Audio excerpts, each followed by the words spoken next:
Staff's going to present a memo on downtown parking. Ben, is this you? Yes.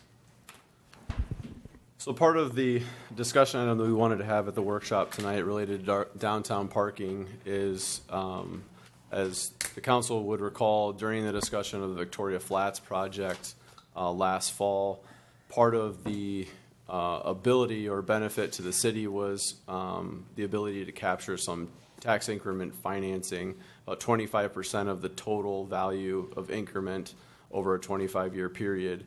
And that was intended to be used to provide for additional public parking downtown. The two principal areas that were identified at that time where funds could be spent was along Steger Lake Lane from Highway 5 up to the City Hall site, as well as the ability to convert the existing surface parking ramp behind Victoria House and Vic's into more of a scissor ramp. Just to remind everyone how that tax increment works, all the existing value that was in place and paid prior to the new development going in basically stays status quo, goes all to the applicable entities. 75% is going back to the developer to basically construct the project that you see, reappropriate the parking stalls that were in place on the city's property beforehand, increase the total amount of parking by 14 stalls, and then the city also had 25%, which has been estimated to be in the ballpark of about $1.2 million. So keep the $1.2 million in mind as we continue to go through this discussion. In terms of the two options that have been discussed, option one being Steger Lake Lane, that's not just the addition of on-street parking. That road has been identified as needing to be reconstructed. That was originally identified as a need in 2005. So total project cost to reconstruct the road and add on-street parking primarily in the area that you see on the screen here. So from City Hall down and adjacent to the new Anki Brewing site, as well as this would be the entrance into the old Public Works site. That was the kind of the focal point of where on-street parking was envisioned to go. Total project for on-street parking and reconstructing the road is in that neighborhood of $1.3 to $1.6 million. Total estimated costs of that total to the city is in the ballpark of about $750,000 to $1 million. A lot of that has to do with the type of on-street parking that the city would pursue. There's the ability to do parallel parking on both sides of the street. There's also the ability, depending on what retaining walls may be needed along a portion of the corridor, that there could be parallel on one side and diagonal on the other.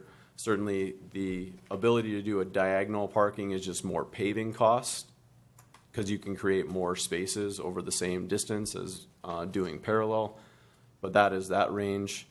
The other cost that you see before you is an estimate for what assessment might look like for this portion of roadway, again, from Highway 5 to City Hall. The 75% that's noted before you has been the typical process that the previous city councils have used for downtown street reconstruction projects. The current policy is actually for all projects in downtown to be 100% assessed to the adjacent property owner. The city does own some of the properties along the stretch of the corridor, so it would still hold some obligation towards those costs, but at least wanted to make you aware that what we're showing in terms of that $600,000 is based upon a consistent estimate of 75% being assessed to adjacent property owners. In this stretch, again, depending on whether all the parking that's added to the roadway is parallel or if there's a combination of parallel and diagonal, that range in parking that could be accommodated is about 40 to 80 stalls. The other option, and we probably know a little bit less about this option because we haven't built a ramp in downtown before, but if the estimates that we get from kind of the metro are accurate, where each parking stall is somewhere in the ballpark of $15,000 to $19,000 per stall to construct a ramp. That total estimated project cost for this project could be in that $1.2 to $1.5 million range. There are 42 existing spaces on that surface parking lot today. Getting into a ramped condition, we're not exactly doubling because, as you can see, placement of the existing building on the south end of that project, only half of that aisle is accommodated with additional stalls. So about 35 to 37 stalls is what we could see being accommodated in a ramp for a total in that 77 to 79 space range. So what we're looking for you on the workshop tonight is, does the council have a direction they would like staff kind of pursuing one or both of these options? And then the intent was kind of queue up a parking lot project downtown to start in 2018, because it would be after the current Victoria Flats project has been completed. That way we don't have multiple construction projects going on in the same area. And with that, I'd be happy to answer any other questions. I'm sure Kara would jump in as well. So I've got a question. You said the standard, what was used before for the assessments on the first slide was typically 100%, but you did this one at 75%. Do I understand that correctly? And if so, why the change here? So the previous downtown reconstruction project, so all of the areas where you see some of the streetscaping, some of the decorative elements around downtown, those were all previously done at 75%. So that's consistent with what has been done, even though the policy has been written that 100% could be assessed to downtown property owners. It's just always been elected by previous councils to assess less than 100% to downtown property owners. So the policy is 100%, but the council has always executed at 75, is what you're saying? That's Yeah, the correct. policy specifically allows the council to deviate from the 100% on a project-by-project basis. When was the last time that policy was enacted for downtown construction? In 2009, when we did Quamaclit and this part of Steiger Lane.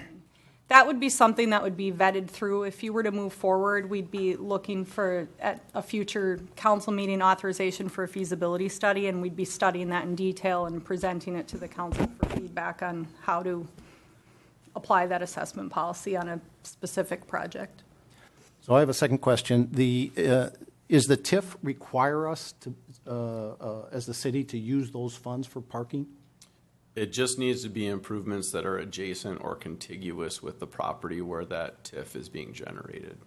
So right-of-ways usually can be considered for any types of improvement. So if we needed to extend sewer down the roadway, we could do sewer or utility projects. Parking was just what had been established when that specific project had been brought forward.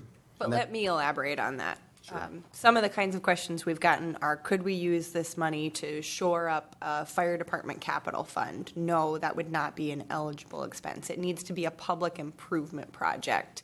So could we take this money and reduce debt or reduce our levy? No, it needs to be a public improvement project. And it what doesn't have to be parking.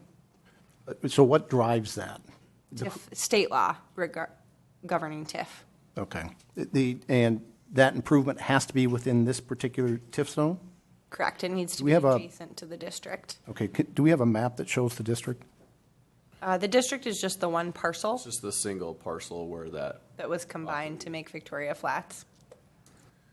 So again, right-of-ways, because they're contiguous to that property, those can be where funds are spent. And then because the adjacent surface parking lot where the ramp has been talked about, because it's adjacent to that district, it can also be considered.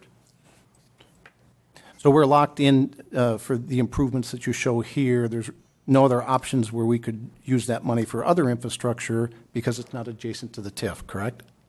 Correct. All right.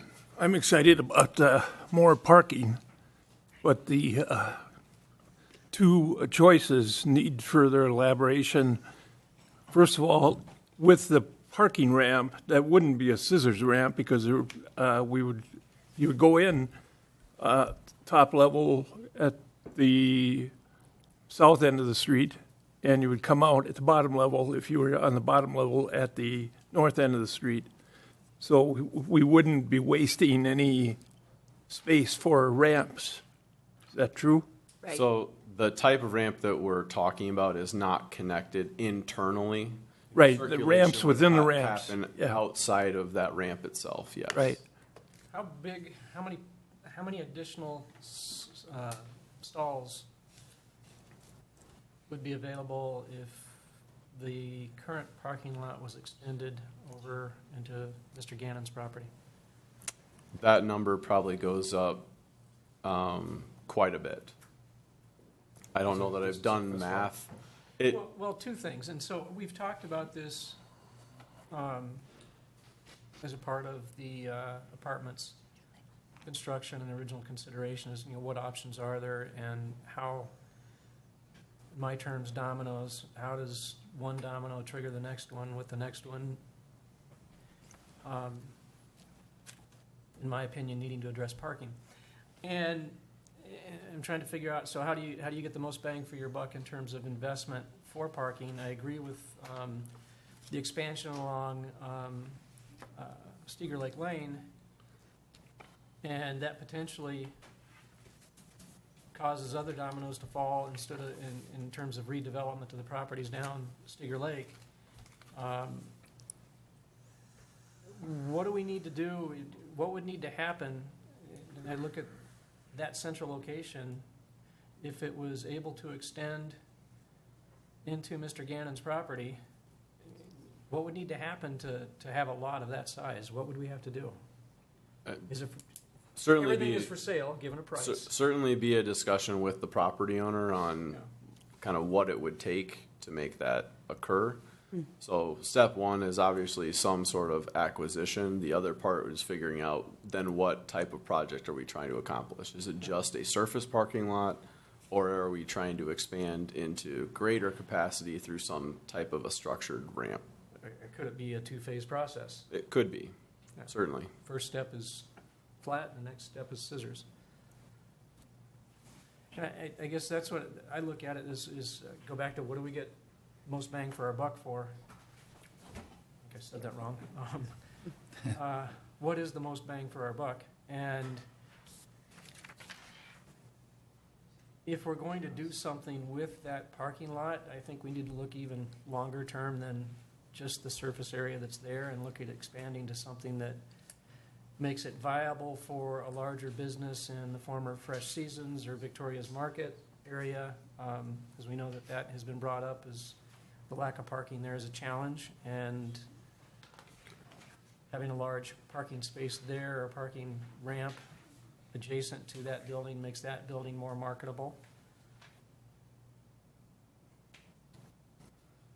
I don't know, in my mind, it makes sense to look at that as an option.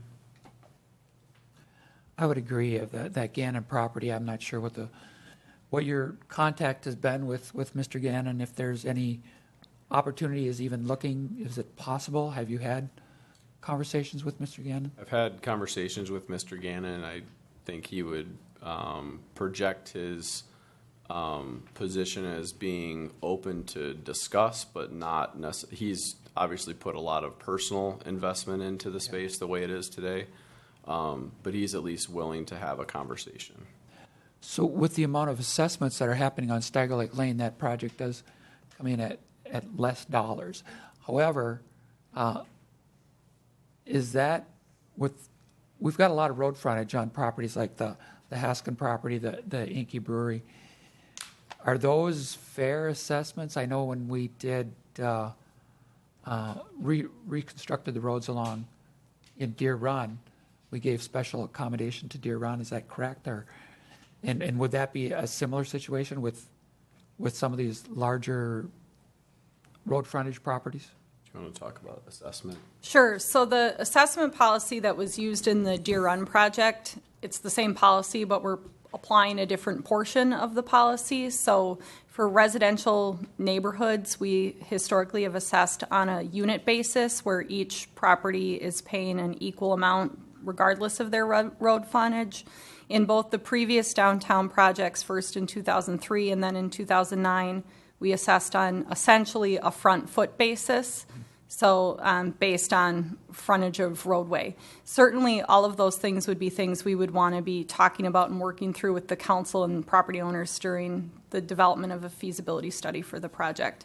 These are, the costs that Ben showed are really just concept level numbers to give the council some idea of the types of dollars we're talking about, but those specifics would need to be worked through.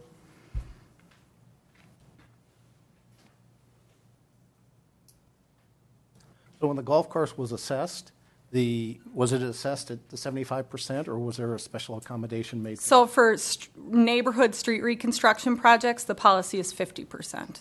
So the adopted policy is higher in a commercial district. So the golf course was assessed based off the 50%, which is the same as the rest of the properties within the neighborhood.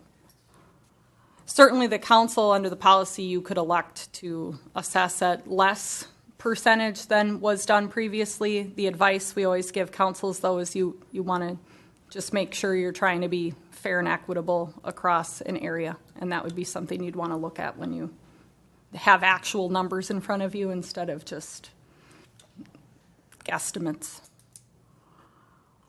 So this is just for the council to kind of think about? There's no action coming out of this tonight, is that correct? No specific action. If there was some general direction based upon what's being outlined tonight in terms of where would the council like to see additional information kind of researched and brought back at a future date, we'd certainly appreciate any of that type of direction, but no formal action. Well, that's what I guess, my understanding was that was the action you were looking for, and my specific ask is I'd like to understand the options for expanding the current parking lot, potentially a two-phased approach.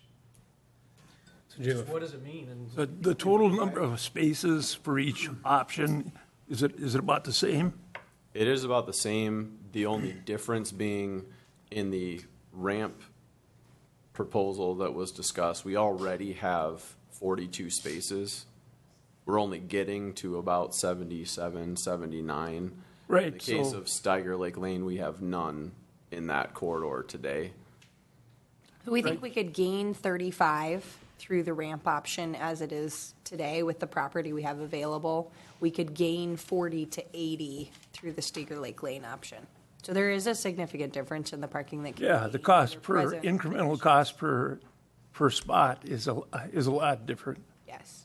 And I think the other thing for the council that you're aware of, but to not lose sight of, is that the Steiger Lake Lane reconstruction is a project that is something the city has identified as needing to do. And if we don't pursue the parking project at this time, that remains a project that needs to be addressed.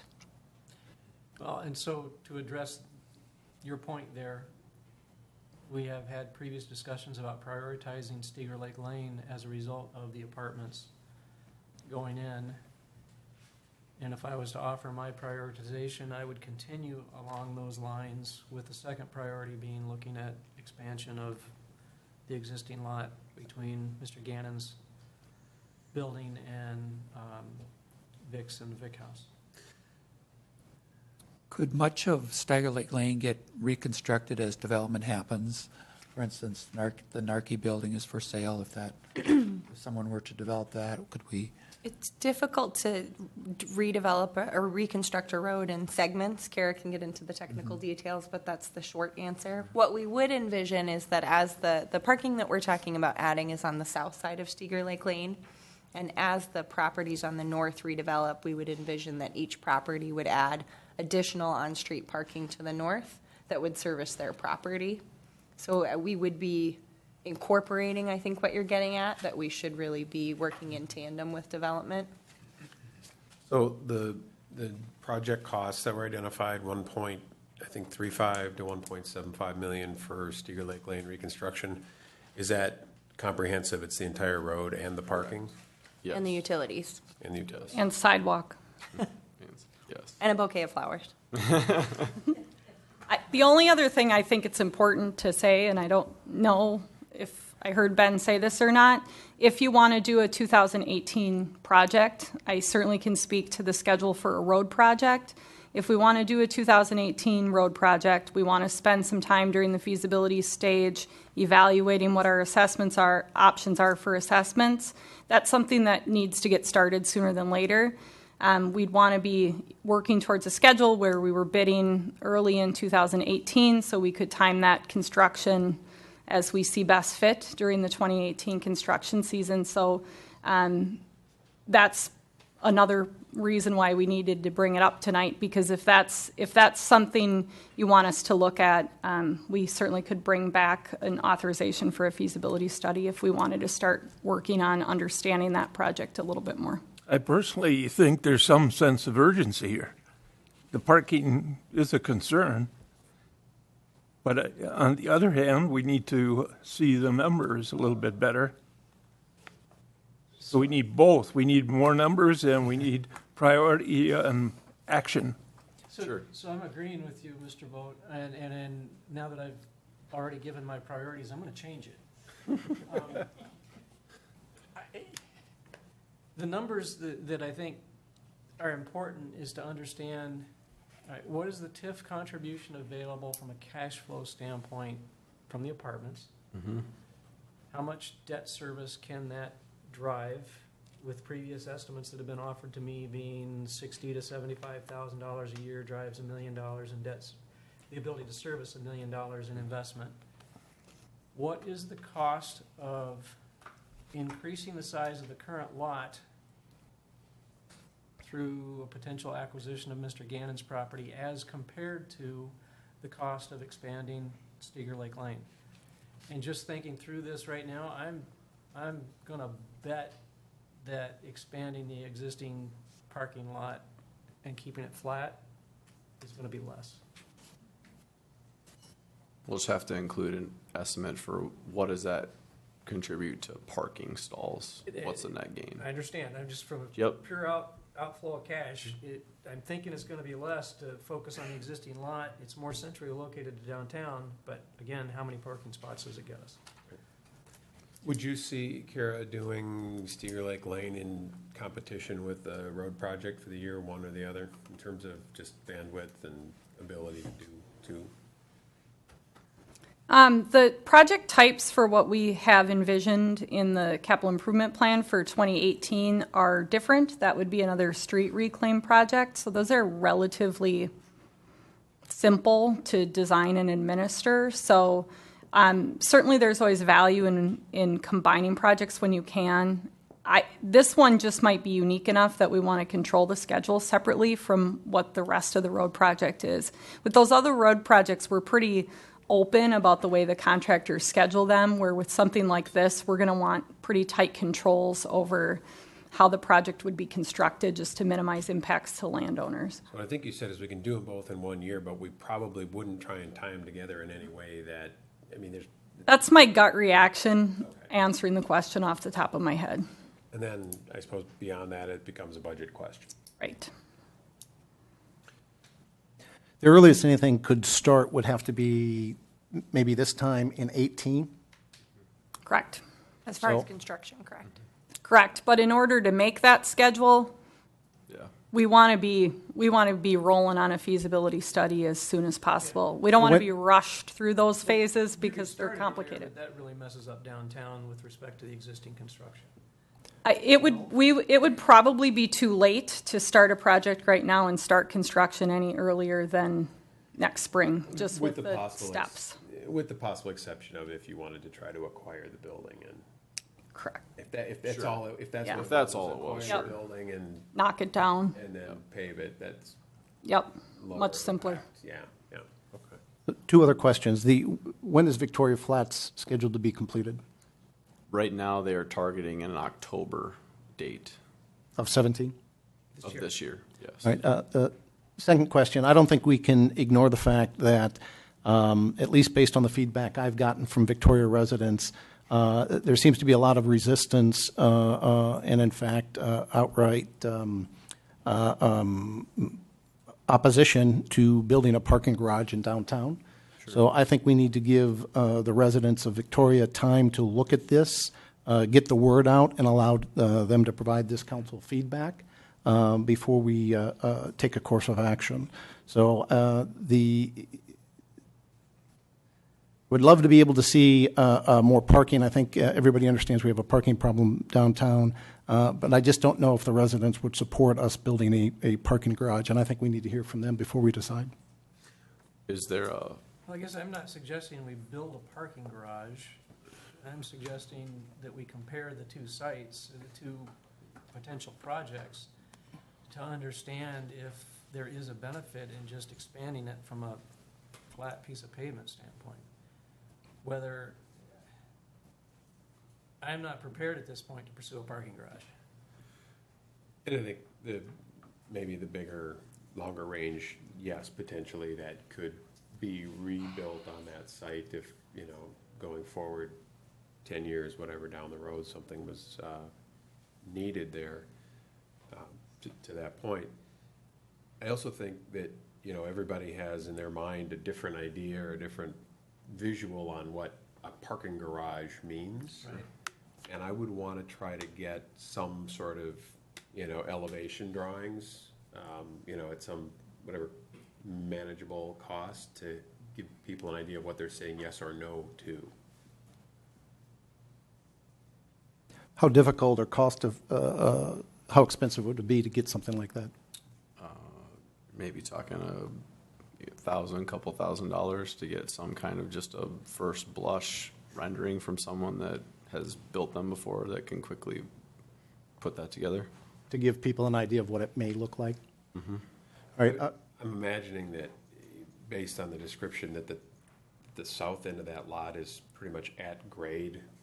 On the upper level would be at grade with the Pretty street close, now. yes. And then the north end of that lot would be kind of at grade or slightly lower grade than the street level at the back, at that corner as well, right? So it's not necessarily sticking up a whole lot. Instead of the parking lot going down the Correct. hill, it would just go straight out. So it's maybe 10 feet further elevation or something to that range. Generally speaking, yes, that's probably close to what it would start to feel like. I mean, because if it's a non-starter, let's not waste even a couple thousand, but. So I'm going to ask another question. So if you move further south, just the opposite side of 5, I know that that's zoned, I believe it's zoned for downtown, is that correct? It's City not business? today. It is not today? Okay, I was thinking it was. We have some businesses already on that side of the road. Hmm. Is that something that needs to be considered, that purchase of property on the south side for potential parking purposes? I mean, there are lots for sale there now.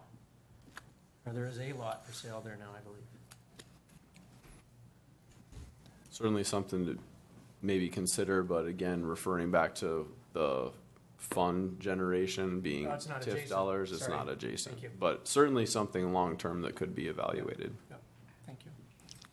Personally, I think we should be a little bit more aggressive and see where Mr. Gannon lies on that property. And I think that gives us a lot of opportunities in the future and opens up possibilities for possible parking garages. But we wouldn't need to do that. Just acquire the building, knock it down, pave the. How many spots we get, I don't know, but Yeah. I think it gives us a good starting point.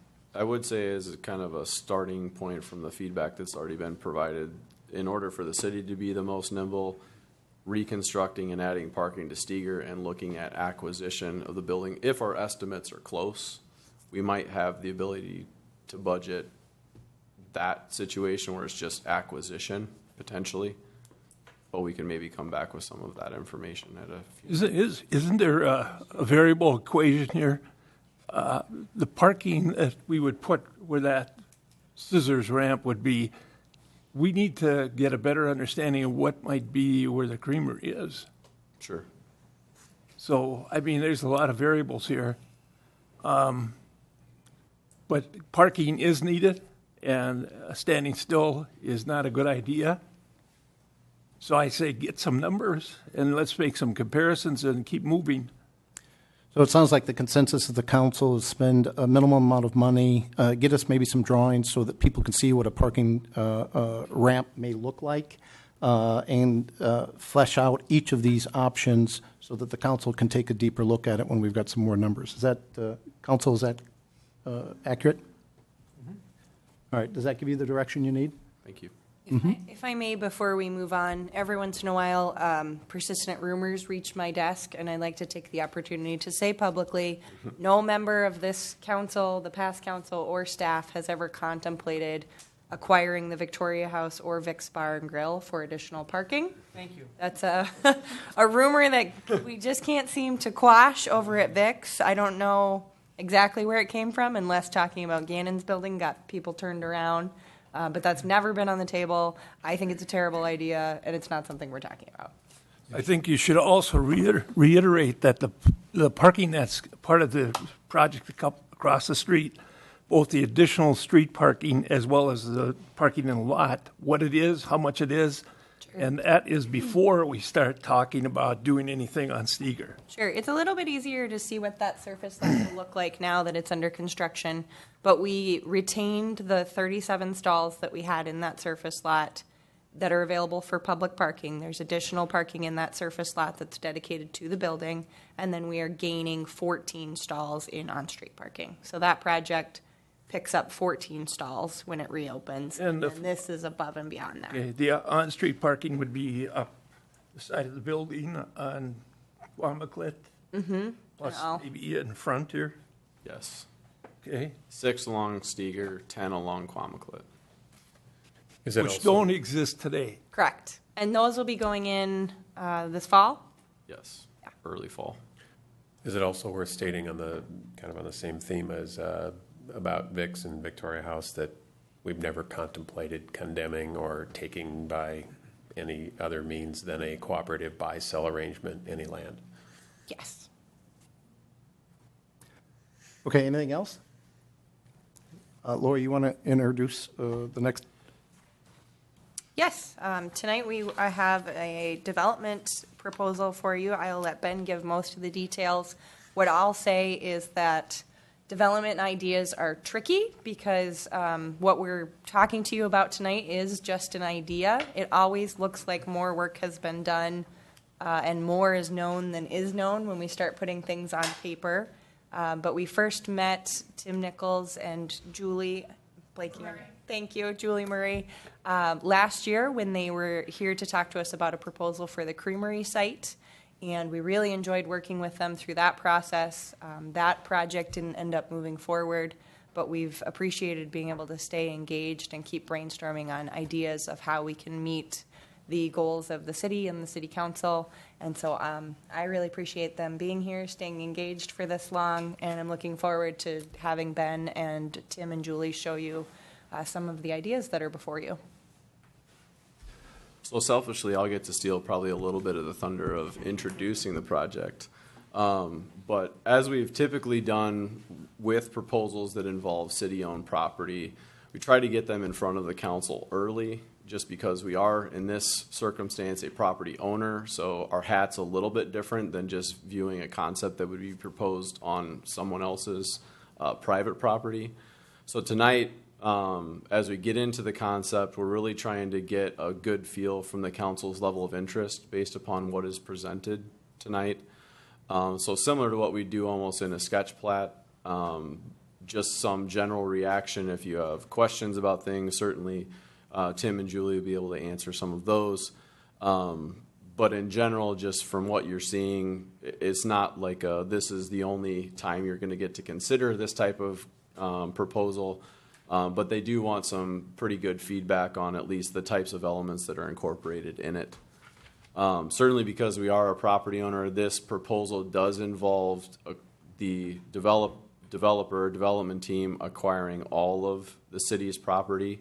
So at least keep that in mind as you're reviewing the proposal. Previous contemplation has been seeing segments or full acquisition, but doing development types different than what would be in alignment with our downtown plan. So I would say you're going to see a proposal that's very consistent with what we've already programmed through our downtown master planning efforts. And then just your willingness to be a partner, certainly being a property owner, talking about different responsibilities that would be of the city or of the developer. It's not going to be the same type of discussion the council was presented when we were talking specifically about just the CDA project in terms of partnership. but certainly there will be things like stormwater management, public streets that will be constructed. There will be some things that end up getting turned back to us, even though we're still the property owner today, to just keep in mind as we get into this discussion. I won't go through line by line on all of these, but we typically have tried to do when there are projects being presented in our core downtown, just reminding the council of some of the objectives that are able to be met through the proposal they're going to see. We will make this presentation available afterwards, so if you want to refer back to these and not go through all of them as I'm talking, don't feel rushed to do so. So before we get into the actual concept as well, I just wanted to kind of get everyone's mind focused on properties that we're talking about. During our downtown master planning process, we at least identified a potential alignment of Steger Lake Lane that would basically get rerouted from its current intersection on Highway 5 prior to getting to Dairy Queen, and basically kicking it a little bit further north and coming out north of Dairy Queen on County Road 11. The parcels identified in this graphic as A, B, C, and D all are what comprise the 13.5 acres, along with the roadways in between those parcels. So a lot of what you're going to see is going to be focused kind of on this western portion of the downtown. So the proposal that is under for your consideration tonight, I would say, includes a couple different elements, and sometimes graphically it's hard to just read quickly what they are, so I bullet pointed kind of the high level overview of what you're seeing graphically. So there is a large footprint retail building included on this site, for smaller footprint that could be for retail or office users, a cooperative housing building, which is the same type of housing that Tim and Julie were here last talking about with the Creamery site. Part of the discussion of having that good relationship with Tim and Julie, as Lori identified, we were fairly open after the last conversation the council had about the Carver County CDA project. Tim specifically has already met with the CDA to try to understand some of their needs, and does believe he has the ability to accommodate their project as part of doing a larger overall development on the city's property. And then because we are close to the Carver Park Reserve, part of our concept was how do we tie this in, not only through some of the public infrastructure of streets into the existing core downtown, but also have that relationship to the regional trail and the trails in the Carver Park Reserve. So there is the contemplation of having some trailhead points included as part of this master plan that would be open to the public to leverage that close proximity of trail connections and public parking. So that dash line is a trail? That's correct. Dash line that kind of wraps the project. And this was actually contemplated when the city originally purchased the property. So part of our agreement with Three Rivers when we did the acquisition is that there could be a trail corridor that lies adjacent to the city's property. So that's kind of the short, quick overview, and with that, I would certainly pass the baton over to Tim or Julie. Wonderful. Good evening. Formally, I understand we're being televised, and normally I think we'd be at a point where we were talking a little more informally. So I'll try and be formal yet communicative, and also very open in our dialogue. So, Mr. Mayor, council, staff, particularly Julie, Ben, thank you. We did start a long time ago here, and we started. Excuse me, just for the record, could you please state your name, your title, so that we've got that for the notes? I sure will, Mayor. I sure Thank will. you. Tim Nichols, and our company is One-to-One Development, and it's a partnership between Lifestyle Communities, my company, and Julie Murray, who represents Ecumen, the partner involved and lead for our relationship here in this one-to-one organization, which develops senior housing and master plans communities, not unlike what we're looking at in your community here tonight. Our objective, and kind of looking back at the past, we made a focus really to come to your community, largely because of a lot of others concern that there wasn't a deep need for senior housing. Julie sent one of her staff members here many years ago, probably 2 years ago, Julie. Dina Meyer came into town and sat in on a meeting with you and a number of other people. And the consensus was that Victoria was far too young for senior housing. And that is really what started our focus on looking at this very closely, because we really feel it isn't. The definition of what senior housing is very broad. There's need-driven senior housing, which we're all more familiar with, is focusing on assisted living and memory care. But there's a vast untapped element of senior housing, which is independent living senior housing for empty nesters that wish to downsize but not leave the communities that they love. And really, that's what we're all about. We're about connecting with a marketplace that exists. You, Mr. Mayor, staff, and council, and anybody watching tonight, you realize, and I think because of this television, we will get a lot more calls. You realize that this is the focus, that there is an untapped market for exactly what we love and what we're exceptional at, which is developing independent living, age-restricted, 62 and older, senior housing under a cooperative regime. That independently is difficult to do. Coupling that with some other redevelopment opportunities is even more difficult to do. But appealing to a mass of individuals 62 and older is a great thing to do, particularly when there's such a need in a marketplace. We saw the Carver County CDA application bump along a little bit, I think would be probably an appropriate statement. It was not gaining tremendous momentum, largely because there's always gaps to fill when it becomes an economic situation. To develop a high-quality development and deliver it to a marketplace at an affordable level. Independently, that's hard to do.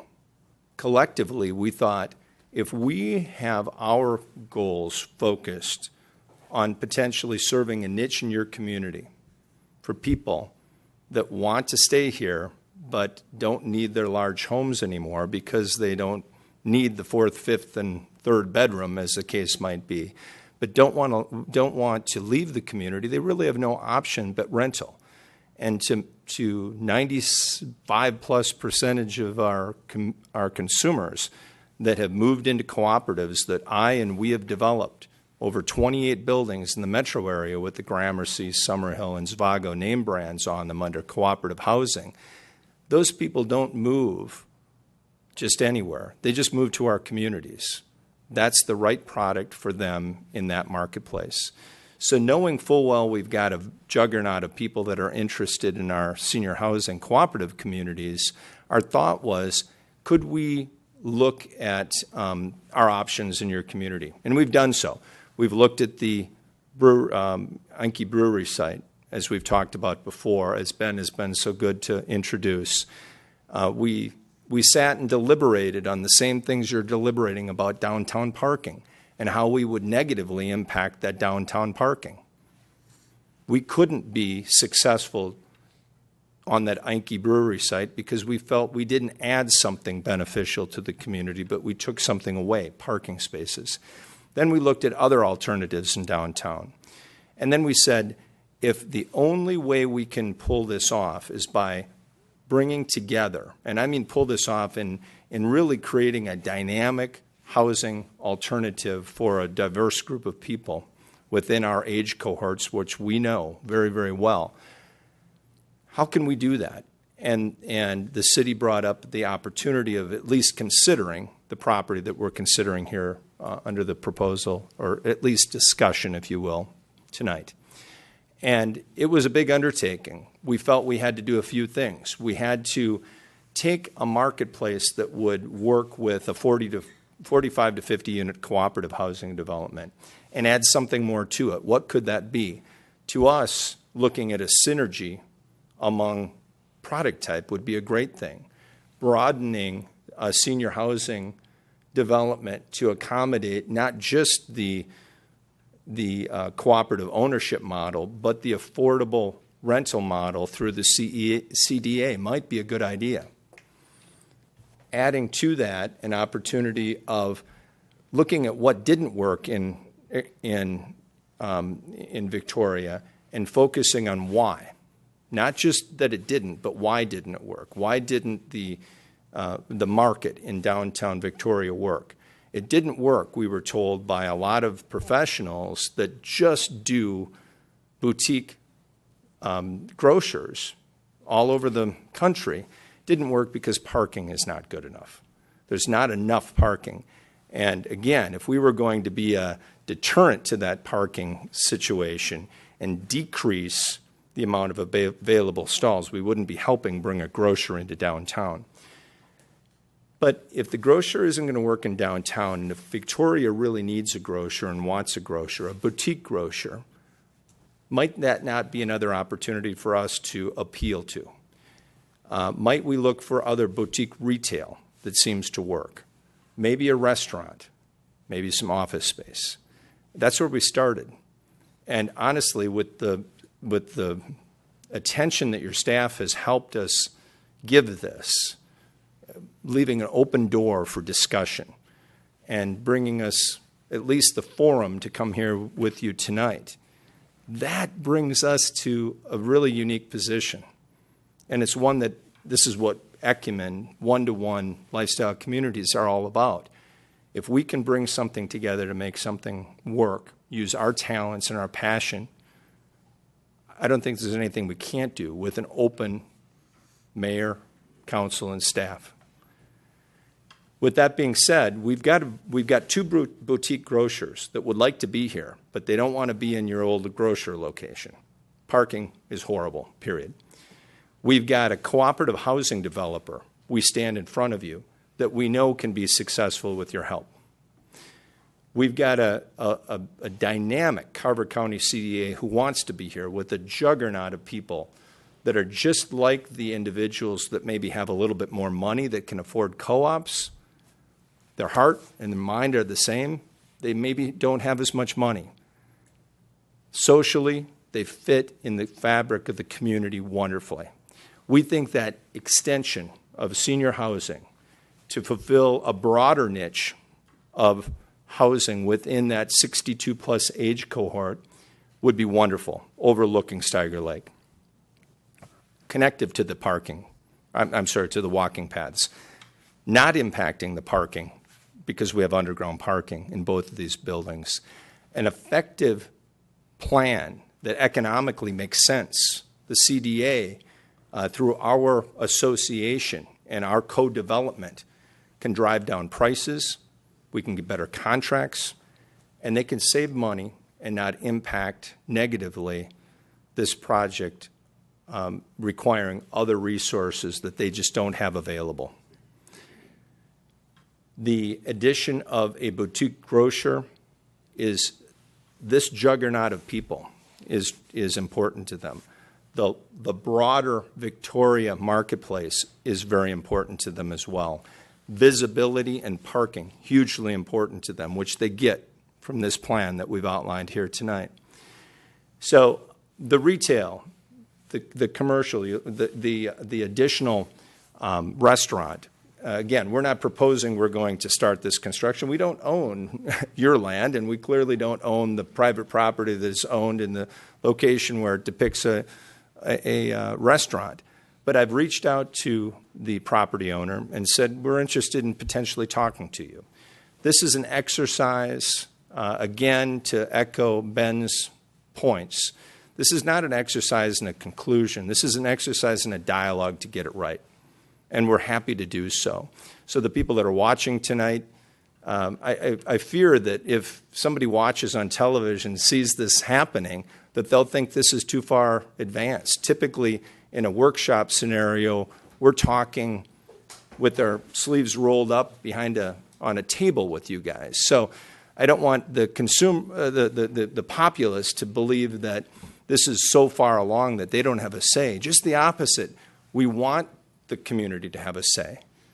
And we want you to know that we're here to listen, to see if we can't fulfill pretty dynamic need in a marketplace that we want to be, and people that live here want to stay.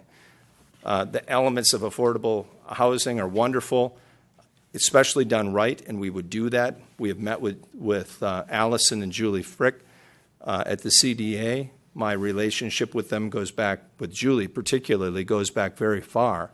And she said if we can align this that allows them to save money, she would love to be a part of this happening and would use this really as a priority to bring to her board to advance this cause. We want to be here. They would like to be here. We've got 2 boutique grocers that are talking to us openly and actively about being in Victoria.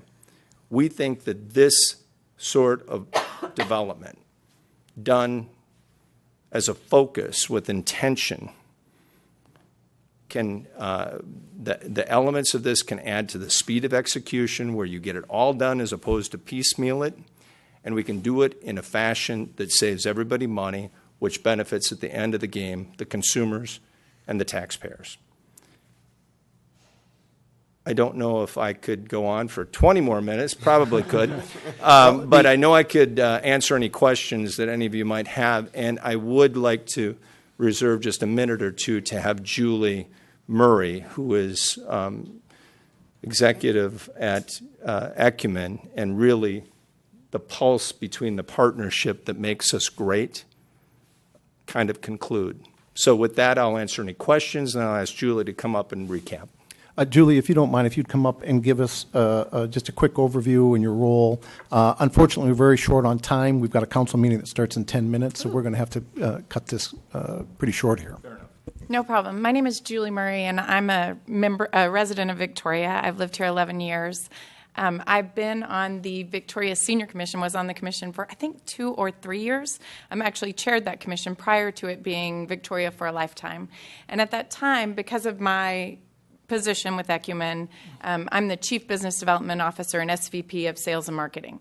Many times it was like, we need senior housing in Victoria, we need senior housing in Victoria. And I did talk to Maxfield, who does all of our market research, does some of yours as well. And it was just too early at that point. There wasn't enough mass to really do any kind of need-driven senior housing in Victoria. Although being a resident, I would love to see it here. It just didn't work. And so I started looking, and my parents are 73 and 74. They're not ready for this, but yet they're ready for something, but what is it?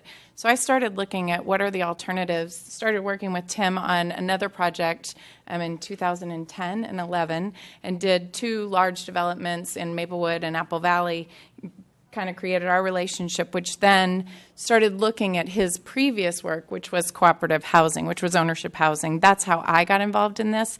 And when I looked at the demographics of the people that it attracted, being homeowners, people that were interested in ownership or some kind of ownership, and also people that were younger in age, kind of that 62 to 78, really with the masses being in that 72 number, that really spoke to me because I kind of, if you look at Victoria's demographics, that's me.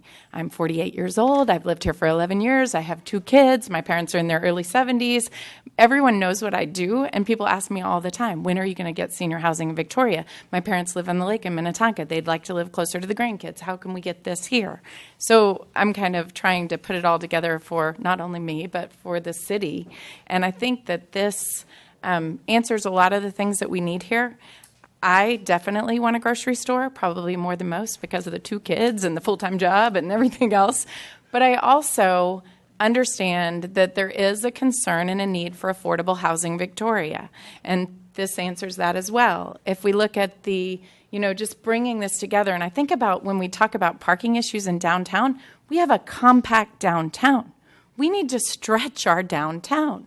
Downtown needs to be bigger. Parking needs to be more spread out. We need to be able to go where we're going by parking close to it. And this accomplishes that in a way that's almost organic, that maybe is a little bit different than what you're thinking of, but still gets us there. So that's kind of where I'm coming from and why I'm really invested in this. And I would say, if I didn't live here, we probably wouldn't be chasing it so hard, but I'm really committed to this happening here. Well, thanks to both of you. Ben, we're not taking any action on this tonight, and I know probably everybody on the council has a lot of questions. Just one quick question. I see CDA, your unit, the grocery store you've talked about, restaurant. Do you have people interested, or are you talking with developers for all of these buildings as shown in this diagram, or is that just a concept still? No, in fact, we would be the master developer that would come in and do all of it on behalf of the CDA, the development services on behalf of the CDA. We develop the co-op, and we would develop the grocer, and that would be phase one. So, yes, the answer is we would be the master developer, and we have elements for each of those, including 2 boutique grocers who are interested in currently looking at demography information and viability for their particular grocer in the city of Victoria. Yes, sir. Okay, perfect. Thank you. Council, we've got a few minutes. Any quick questions? So if you just had those two pieces together, the grocer and your building, you'd be willing to pull the trigger? I don't know that answer, sir. Okay. I'm not sure. It's the infrastructure cost and the dynamics of the entirety of that development might be difficult without 2 senior housing components and the grocer at minimum. We tried to do that in downtown. It's just hard to pull off. It's hard to make those numbers work. If it were not for the fact that that price counted to the consumer, of course it would be simple. But we want to keep high quality ownership and rental housing available in a great environment with a great look at a great price. And balancing those two, there's a lot to it. And in your conversations with Ms. Julie Frick at the CDA, does that how does that close that funding gap? I know that was a big problem. The funding gap is closed in a number of different ways, not the least of which is the fact that we would be the catalyst that would publicly offer bids to their development, of course, because of the requirement that would have to be let.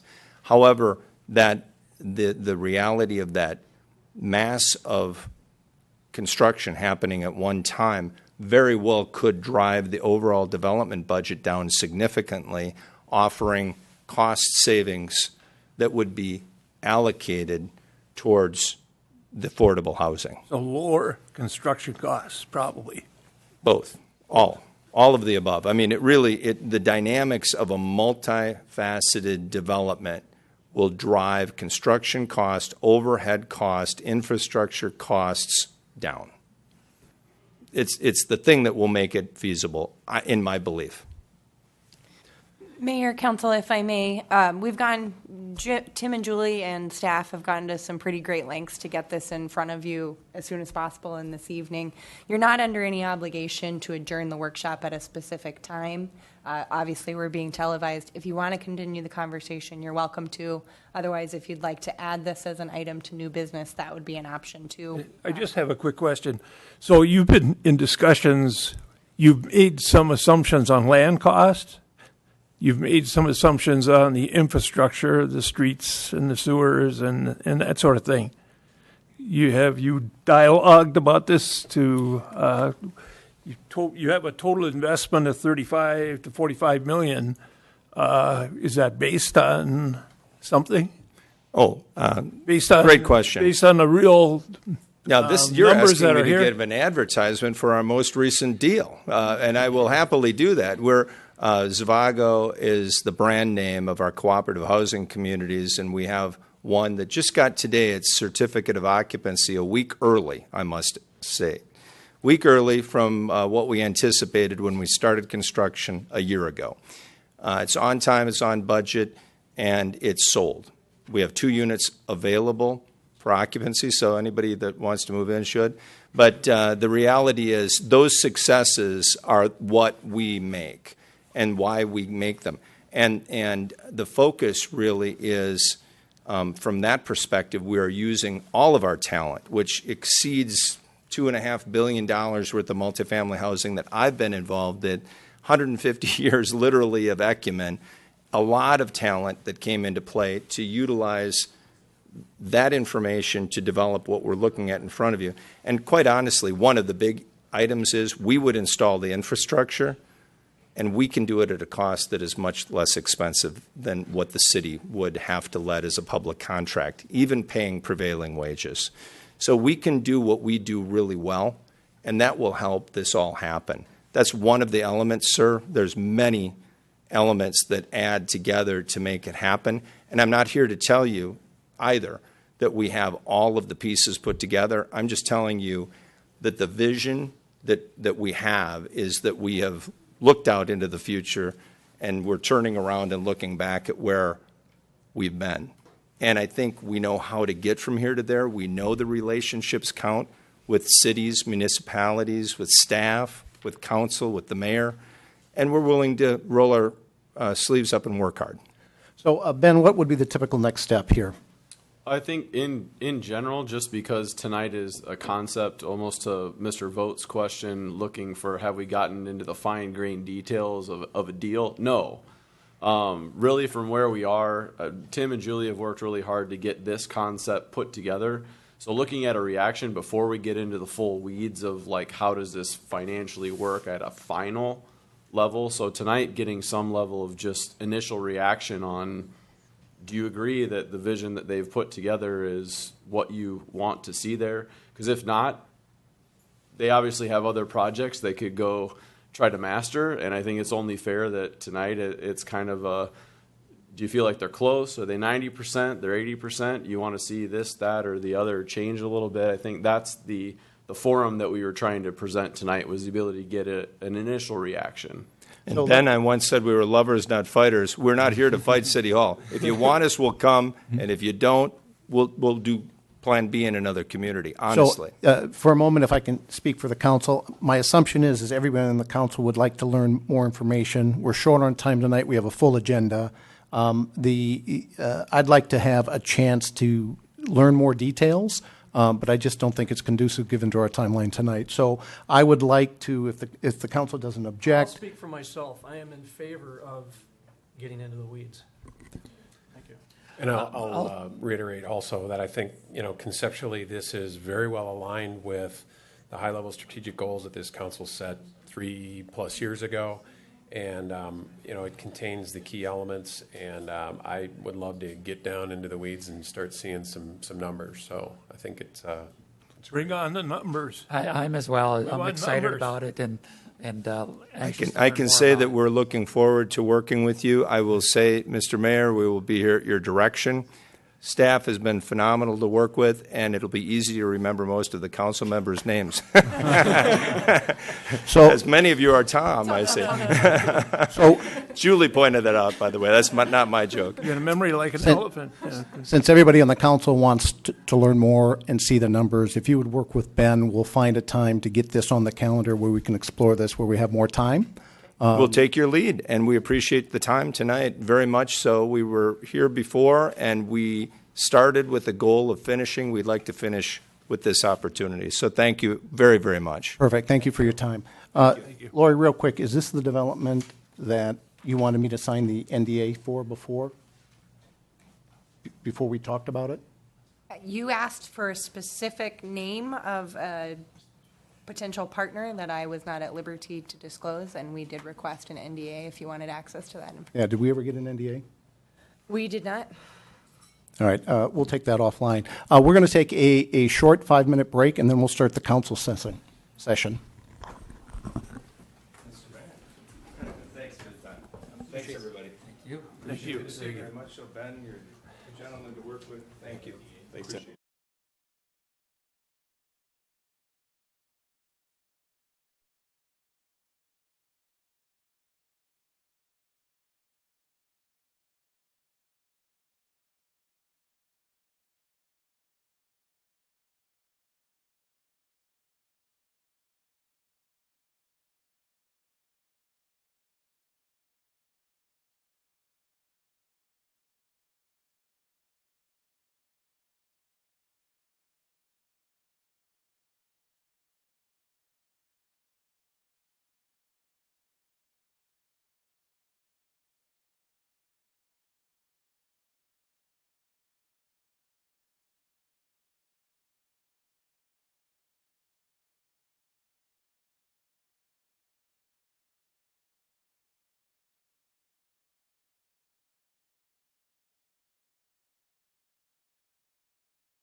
I call to order the 10 April 2017 meeting of the Victoria City Council. First order of business is the Pledge of Allegiance. I pledge allegiance to the flag of the United States of America and to the republic for which it stands, one nation, under God, indivisible, with liberty and justice for all. Okay, Lori, we have one item on the agenda that we're moving. Yes, Mayor. Item 4G, the water obstacle permit for Schutz Lake on the consent agenda, will be considered on April 24th rather than this evening. There are no other changes to the agenda. Can I have a motion to adopt the agenda? I move we adopt the agenda, and I would like to propose one change with respect to item 6C. I would like to focus the discussion from here going forward. The discussion of legal fees is an ongoing concern of this council, of future councils, and of every council in the state of Minnesota. It's important that we have a full discussion. Second. All in favor? Aye. Aye. All opposed? Let's do that again. All in favor, say aye. Aye. All opposed? Hearing none, passed unanimously. So the next section is the open forum. We've got a lot of speakers. Please, when you come up to the podium, give your full name and address. And then, if you will, please try to limit your comments to 5 minutes so that we can get through everybody. The first person, Judy Black.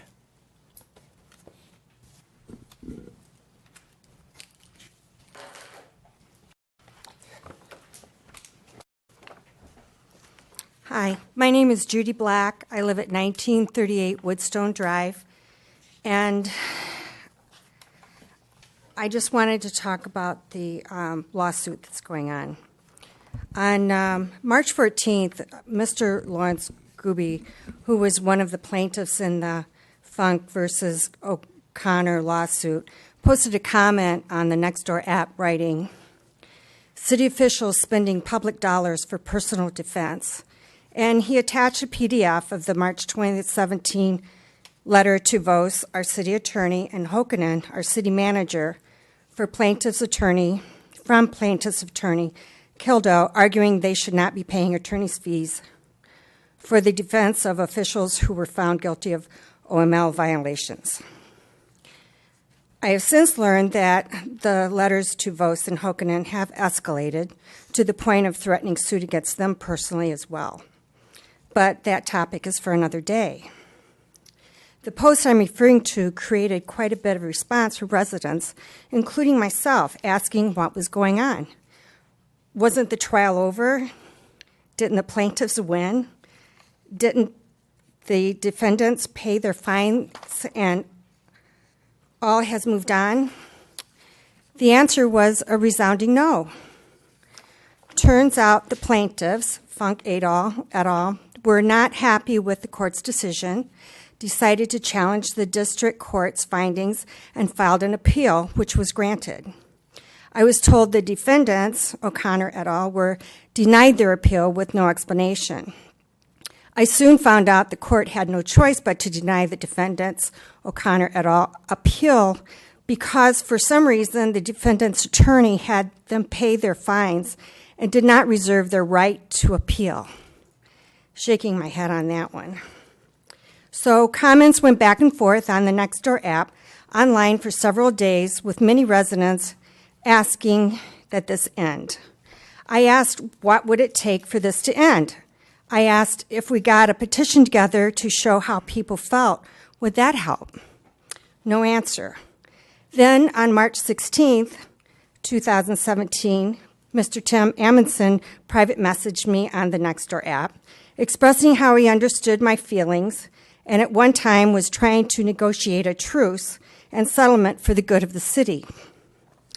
I asked Mr. Amundson if we were to get a petition together with enough people asking the plaintiffs, now called the appellants, since this has gone to the Court of Appeals, to stop, would they?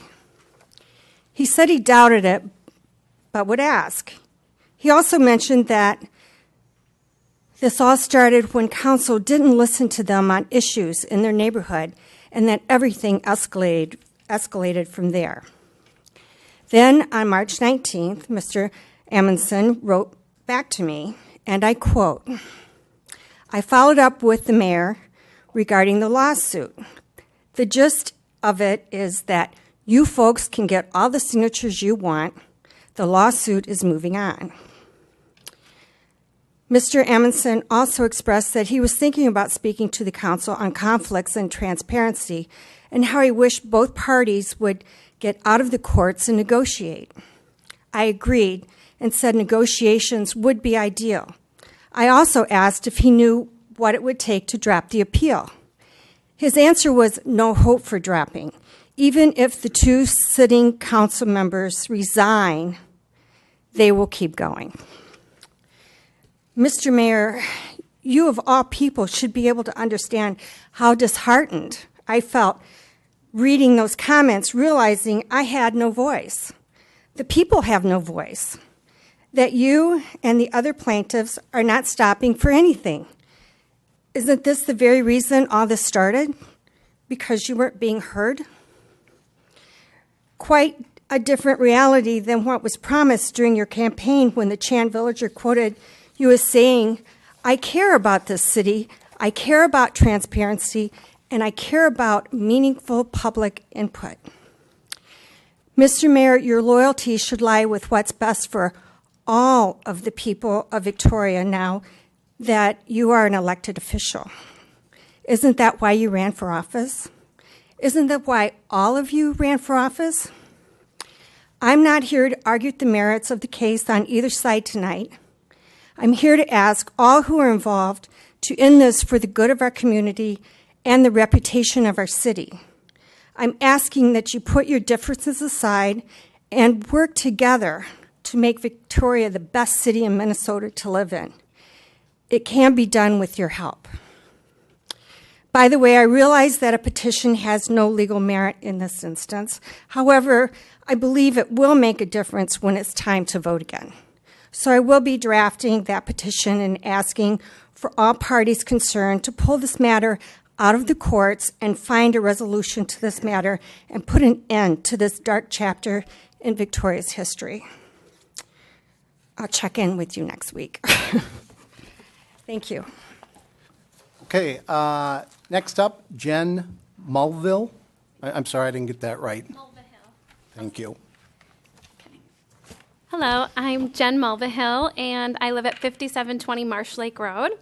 And on the agenda for this evening is a resolution to modify the City of Victoria's municipal state aid roads.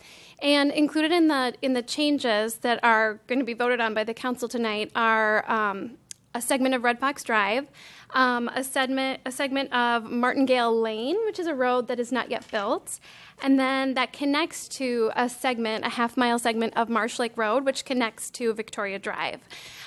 So in light of all of the discussions that we've been having about the scope of the Marsh Lake Road project and what that entails, I would just ask for some clarification from the council prior to your voting tonight on what are the implications of Marsh Lake Road being indicated as a municipal state aid road. So does that have any implications for the design of the road? Does the state have input into what happens on our road? Are there specific design standards in play? And does that mean that the road needs to be completed in a certain amount of time, and just all the details and what comes with that classification? So we just ask for that clarification prior to your vote tonight. So thank you. Thank you. Ben, she was referring to E under the consent agenda, if I'm not mistaken. That's correct, Mayor. All right, let's pull that off the consent agenda since she would like to have that discussed, and we'll do that when we get there, just as a note. All right, next up to speak, Carol D'Elise. Did I get that right? Yes, you did.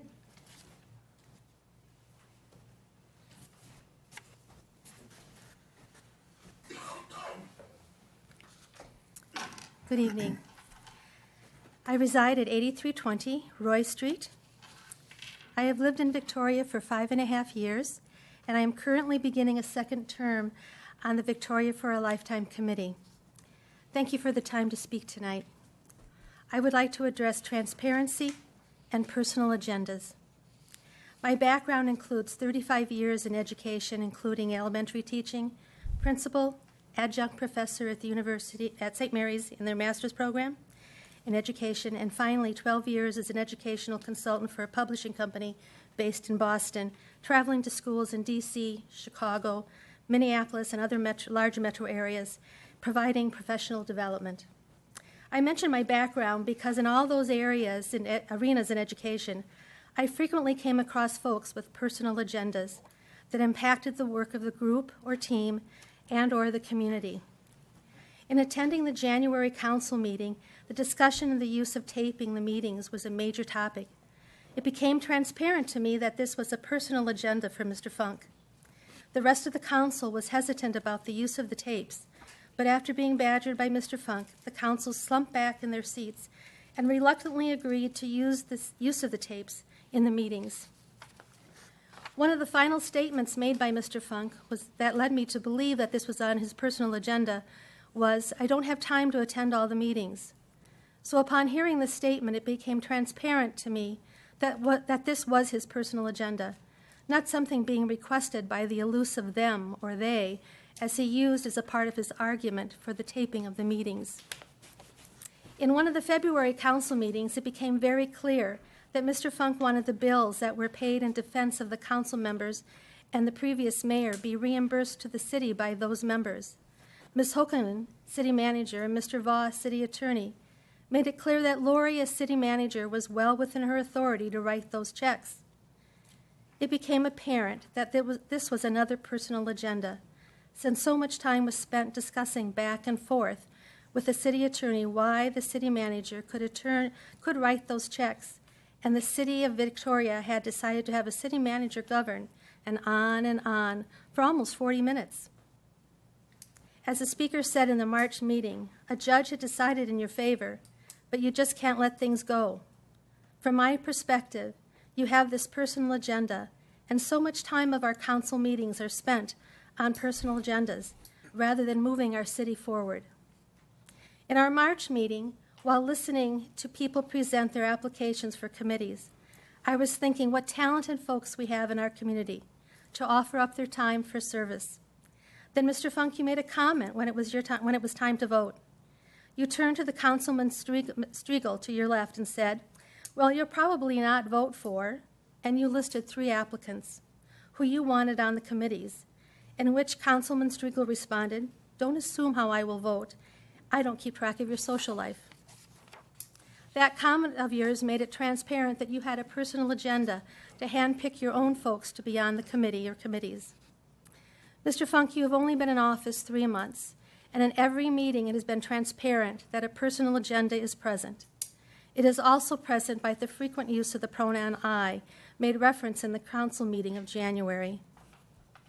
As an educational consultant, I could tell the culture of a school or the district as soon as I stepped in the door, and that usually would predict the kind of day I would have.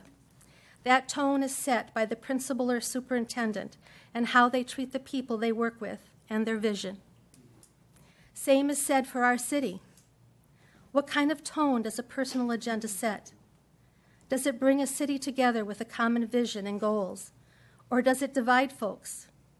Does a combative leadership style promote collaboration among the group? Where is the mutual respect among council members? Where is the consensus building when a personal agenda is present, rather than a sharing of and discussion of ideas for further growth of our city?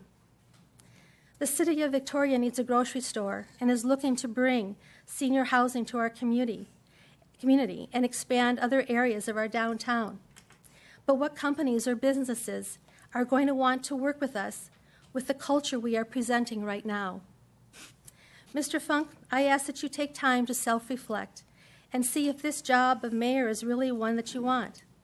From my perspective, you don't look like you enjoy your time on the council or your interactions with the group. Is this job what you thought it was going to be?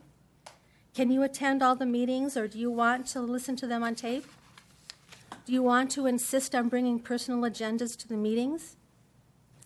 If you feel this job of mayor is not for you, it is only appropriate for you to step aside and let someone else sit in that seat that has our fine city's best interest at heart and set the tone of a city united. I thank the City Council for a time tonight. Thank you. Next up, Terry Hartman. Mayor, Terry wants to speak on a specific agenda item. On, It's written on this slip, item 60. that's fine. We'll let others speak at that time also. Next up, Alan Kildow.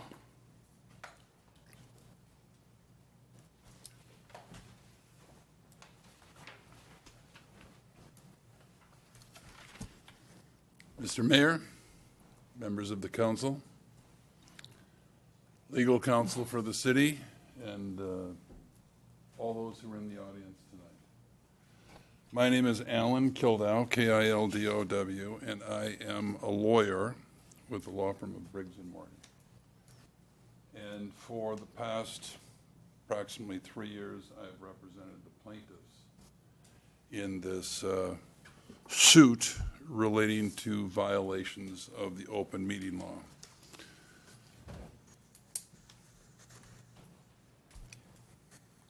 Unfortunately, Excuse me, would you Mr. speak into the microphone, please? Would you face us so that the microphone picks Sure. up? Thank you. Unfortunately, the city of Victoria has been involved in the most serious, long-standing, and pervasive violation of state law in the history of the state of Minnesota. And you know who those individuals who have been charged with this and adjudicated as intentionally violating state law are. This is a very serious matter of state law. When Ms. Delis, did I pronounce that correctly? Yes, you did. Said that Mr. Funk, the mayor, had a personal agenda relating to the taping of meetings. That's not a personal agenda, other than perhaps the mayor wants to see the laws of the state of Minnesota upheld and followed. It is a matter of state law. State law. Were you at the January meeting, that requires the taping of meetings. So it's not a matter of a personal agenda. Ms. Black said that the plaintiffs challenge the findings of the Minnesota District Court, the Honorable Janet Barca Kane presiding. They do not challenge the findings. The findings of fact are that Mr. Crowley, Mr. Striegel, Ms. Mayor O'Connor, and Ms. Bassa violated intentionally state law 38 times, and that the city council, violated state law altogether 90 times. There is no case in the history of this state that involves so many violations. When Ms. Delis talked about transparency, transparency means that the affairs of the city are dealt with in front of all of you, all of the time. Mr. Kildow, can you remain facing the council, please, so we can pick you up on the microphone? You can pick me up on the microphone. Whether I'm facing you or them doesn't matter.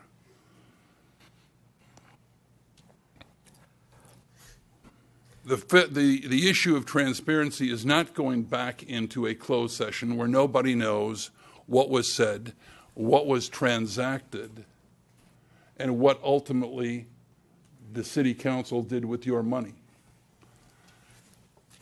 Judge Kane found that that is precisely what happened in the most comprehensive set of findings of fact in the history of this state. The appeal merely relates to whether the remedies, that is, the penalties assessed, were adequate under state law. You are indeed correct. Mr. Funk, Mr. Gooby, and the other plaintiffs were found to win the case, and they proved their case, that there were intentional violations of state law. The appeal relates to perhaps one of the most substantial legal issues in the history of the state regarding the open meeting law. When we talk about transparency, this appeal and this case have had and will have statewide implications for how the open law is enforced. And Mr. Crowley can shake his head and disavow the findings of the court. Have I disavowed the findings of the court? But the fact of the matter You is addressed me, sir. I'm that- asking you a question. Have I disavowed the findings of the court? Well, Mr. O'Connor... Yes or no? Have I Yes. disavowed? Did Mr. O'Connor speak for you when he said that the court was wrong in finding that you intentionally violated the law? He spoke in April of 2016 at a council meeting, and if he spoke on your behalf, then yes, he spoke for you and you disavowed the findings of Judge Kane. If you say he did not speak for me, you didn't say it then, perhaps you can say it now. I said at the end, we said at the end of the statement that we accept the findings and are willing to move on. You didn't say that you accept the Are findings. we You here- said you're... Point of order. right, No, point of order. I have a right to talk. I would like to end this discussion right now. This serves no bearing tonight. What we are doing is trying to relitigate a case that is in standing right now that they have appealed. To do this in a public forum right now is incorrect. It is inappropriate. Mr. Kildall, would Point you of wrap order. up, I end please? this discussion now. I make a motion to move it now. Discussion on the motion. I'd like to see Mr. Kildall finish up his remarks quickly. Thank you. I'll finish up. These 5 minutes are up. All in favor? There's, Aye. Do your parliamentary procedure. all right, hang on. There, All right. all right. I'll wrap up in a few seconds, all right? What's at issue tonight, I think, on the issue of attorney's fees is whether this city buys into the payment of 6 figures of attorney's fees to pay these gentlemen for intentionally violating the law. The speaker Public is policy incorrect. is The that... speaker is incorrect. We have changed that agenda item to focus the discussion in an area of ongoing need. I made that motion myself, and you were here to listen to it.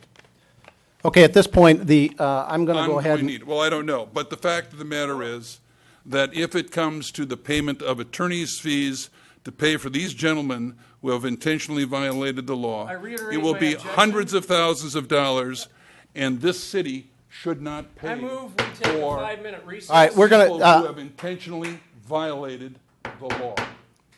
All right, we're going to take a 5-minute recess. Hey, all right. Thank you. We'll take a recess. 5-minute recess.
Thank you for the break. All right, everybody, let's get going again. Before we continue, please, I understand that what's going on with the lawsuit and the legal fees is highly contentious. There's two sides, and there's very strong opinions.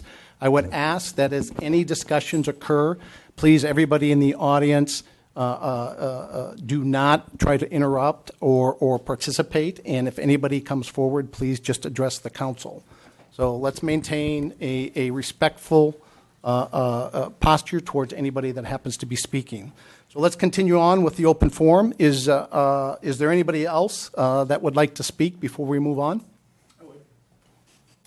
Please state your name and your address for the record. Vince Podet, I live at 1185 79th Street. And I'd like to say this about agendas. Mr. Mayor, I think you have had an agenda for about as long as I've known you. Your agenda has been exposure. Let's not have any doubt about this. This is basically a repeat of what the attorney just told us. Your agenda has been exposure. Exposure of wrongdoing as adjudicated, as decided by a court, Judge Kane. Your agenda has also been, as I understand it, the exposure of a lot of bills paid legally, a lot of bills paid perhaps legally, I don't know, but they were paid without benefit of discussion here in a public forum. I didn't know about any of this until you spent all that money and all that time exposing all this. And again, as the attorney just told us, a lot of what's happened here has been wrong. And I'm grateful to find out about the $43,000 in bills that this city, that's taxpayers have had to pay. That's the agenda that you've had. You've spent a lot of money. I know you're not making any money doing this. So again, I'm grateful. And I'm not grateful to those people who have had an agenda of sweeping this thing under the table. Let's go past it. Let's forget about it. No, I'm a taxpayer. And I wanted to know, I needed to know these things because I needed to know about our city leadership. So again, Mr. Mayor, my thanks. Anybody else? Okay. Next up is the consent agenda. Because of the earlier comments, I need to have the claims roster pulled off, and I need item E pulled off, and then item G is not going to be discussed. That's being postponed. Counselor, is there any other issues with the consent agenda? You removed which ones, I'm sorry? The claims roster, B, the one speaker wanted some information about E, modifications to municipal state aid routes. And then late this afternoon, G, water obstacle permit, Schuts Lake, was postponed to the next council meeting. Is there something in B, the claims roster, that specifically yes, discussion? Yes, I have a conflict in there that I just found out when I went through it, so I need to pull it off so we can pull that one item off. Well, let's take care of the rest of it. Is there anything else that needs to come off? If not, can I have a motion to approve those items that are not being pulled off the consent agenda? I'll make a motion to approve the amended consent agenda. Is there a second? I'll second. All in favor signify by saying aye. Aye. The motion passes 4-0. Councilmember Crowley abstains. I didn't vote. I was waiting for something other than aye. I abstain also. I stand corrected. 3 approvals, 2 abstentions, Councilmember Striegel and Councilmember Crowley. On B, when I went through this and I looked at it, there is an item on there for $100 payable to Herman's Landscaping. I was not involved in this in any way, shape, or form, but Herman's Landscaping is, in fact, my wife's sister's business. So I cannot vote on something where I have a direct family relationship. So I don't have anything else on the claims roster where I have a conflict, but I think that particular item, since it's a family member, I should not be able to vote on that. And then, Lori, going forward, I don't know if we do much business with Herman's. I didn't even know we were doing any business with Herman.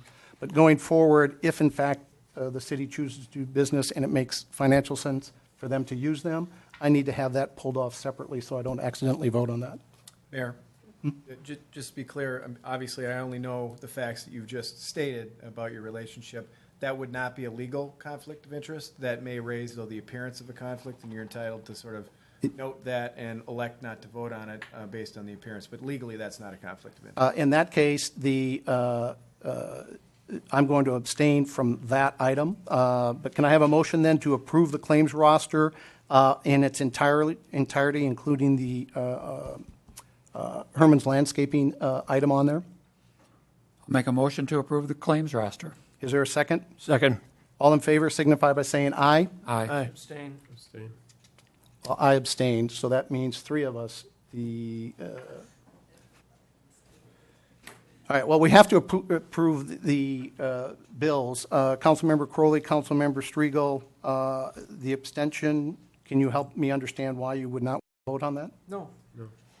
It's my understanding that we do have a quorum. Is that correct?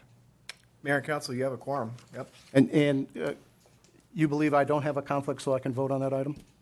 That is my belief based All right, on let's- what, your one sentence that you explained, your relationship, your sister's. something- My wife's sister owns the Wife's business. sister, So yeah, let's I mean, let's go ahead. If I don't have a conflict according to the city attorney, can I have a motion to approve the claims roster in its entirety? I'll make a motion to approve the claims roster. Is there a second? Second. All in favor signify by saying aye. Aye.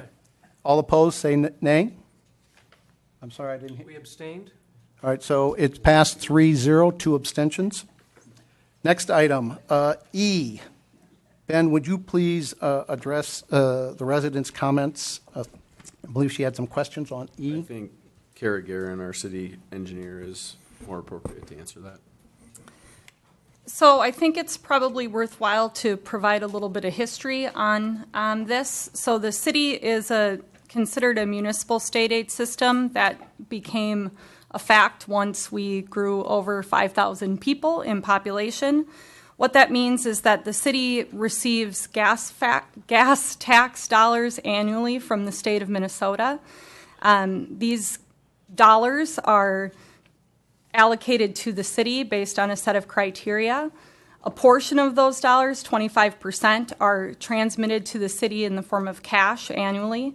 The remaining 75% are placed into an account that is held by the city.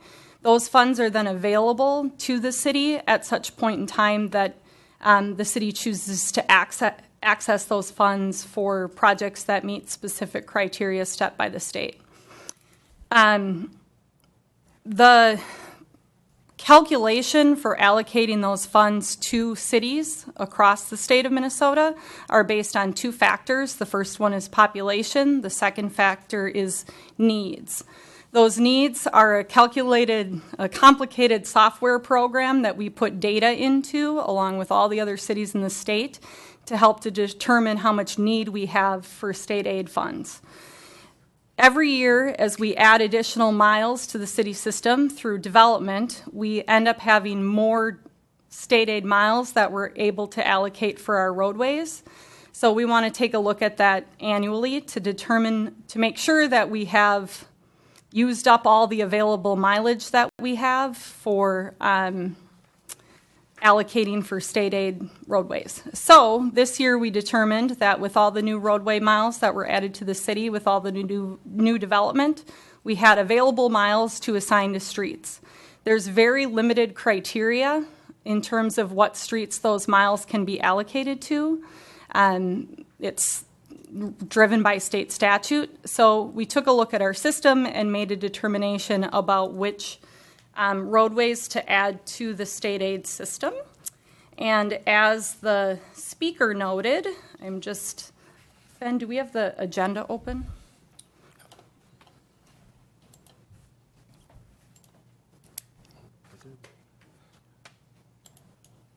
I'll just be able to click on a map then. So we are looking at two different revisions this year. So we are looking to revoke a section of state aid miles. So this is Highway 5, this is Rolling Acres Road. Historically, we had designated a portion of a future roadway as a potential state aid route. This is no longer a viable route once the Minnesota Landscape Arboretum purchased the additional property to the east of their existing property. It's not likely that we would ever have a public road through this location, so we're recommending that that be removed from our system. And then secondly, the additions that we're looking at to adding to the system are So this is 86th Street. So Cochia Lane between 86th Street and County Road 18 meets the criteria for a state aid route, so we're recommending adding that. And then Red Fox Drive from County Road 11 down to where it currently ends, and then through a non-existing segment, which would be a future roadway, through the Laketown development to Marsh Lake Road. In order to meet the criteria of a state aid route, it needs to be, the road needs to connect to another state aid route, so we included a short segment of Marsh Lake Road in order to tie it back to County Road 11, which is a state aid route. So these are the changes that we're proposing. This really just has to do with the total funds that get allocated to us. We want to have as many state aid miles as we have available to us to increase the amount of funding that we receive. In regards to the questions pertaining to Marsh Lake Road, what we're doing here really has no bearing on that overall project discussion. The county has been planning that long-term. When it would become a county road, they would be adding it to their county state aid system. So in the event that as we go through the process associated with the project, if we decide that the county isn't going to construct the improvements and isn't going to consider using state funds, what we're doing here has no bearing on the council's ability to make that decision. So you'll still be free to decide whatever you want on the Marsh Lake Road project at such time that we bring it forward. It was a very long answer to those questions, but I thought it might be helpful to have that background. Jen, does that cover your questions? Would you please step up to the mic so everybody could hear? Yeah, I think it answers my questions. So just to ask another question. So is the money that the city receives, does that money have to go specifically to those designated roads? Is that how it works, or does it? It does. So in regards to the yellow road, I mean, that's a Lennar planned development, right? So does the city then, I mean, do we usually get state aid for building new roads through developments? I mean, these are just so the dollars don't have to go to any specific project within the route, but if we were to spend those dollars, they need to be spent on things that are state aid eligible. So as an example, if MnDOT came in and did a project to Highway 5, we could use state aid dollars to pay the city's share of the improvements to Highway 5. Okay. The most recent example that the city's used state aid funds for was the 78th Street and Cochia Lane project. So if you've had an opportunity to drive that at all, that road does meet state aid standards the way that it's constructed. And the city used a portion of state aid dollars to help reduce those costs for the taxpayers of the city. So okay. I think so. Good. Thanks, you guys. Thanks. Okay, council, any questions? Can I have a motion to approve item E under the consent agenda? I'll make a motion to approve item E. Is there a second? I'll second it.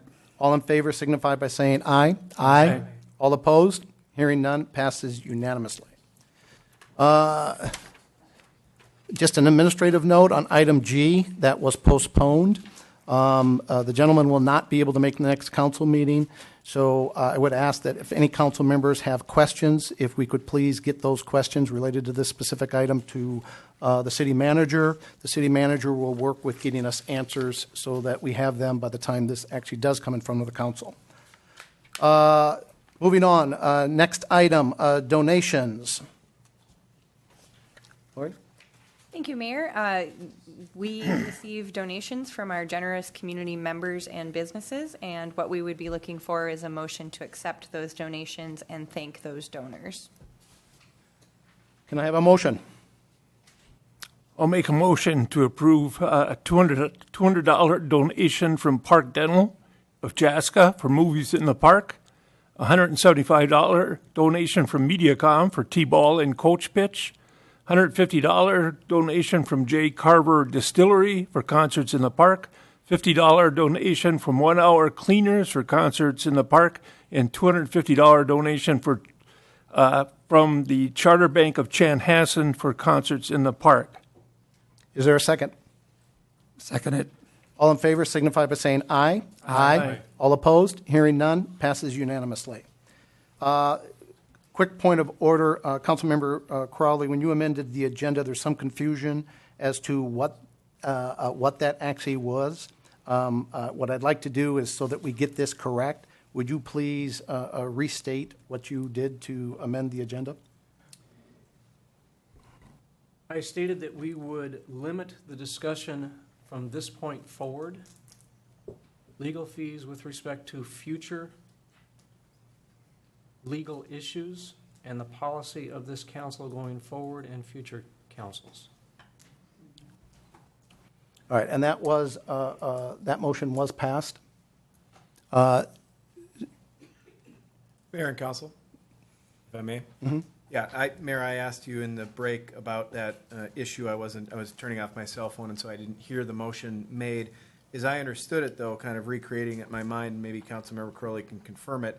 The point you're making is to not discuss, debate the question of reimbursement of legal fees in the pending litigation, but only to discuss that as a more general theoretical matter going forward.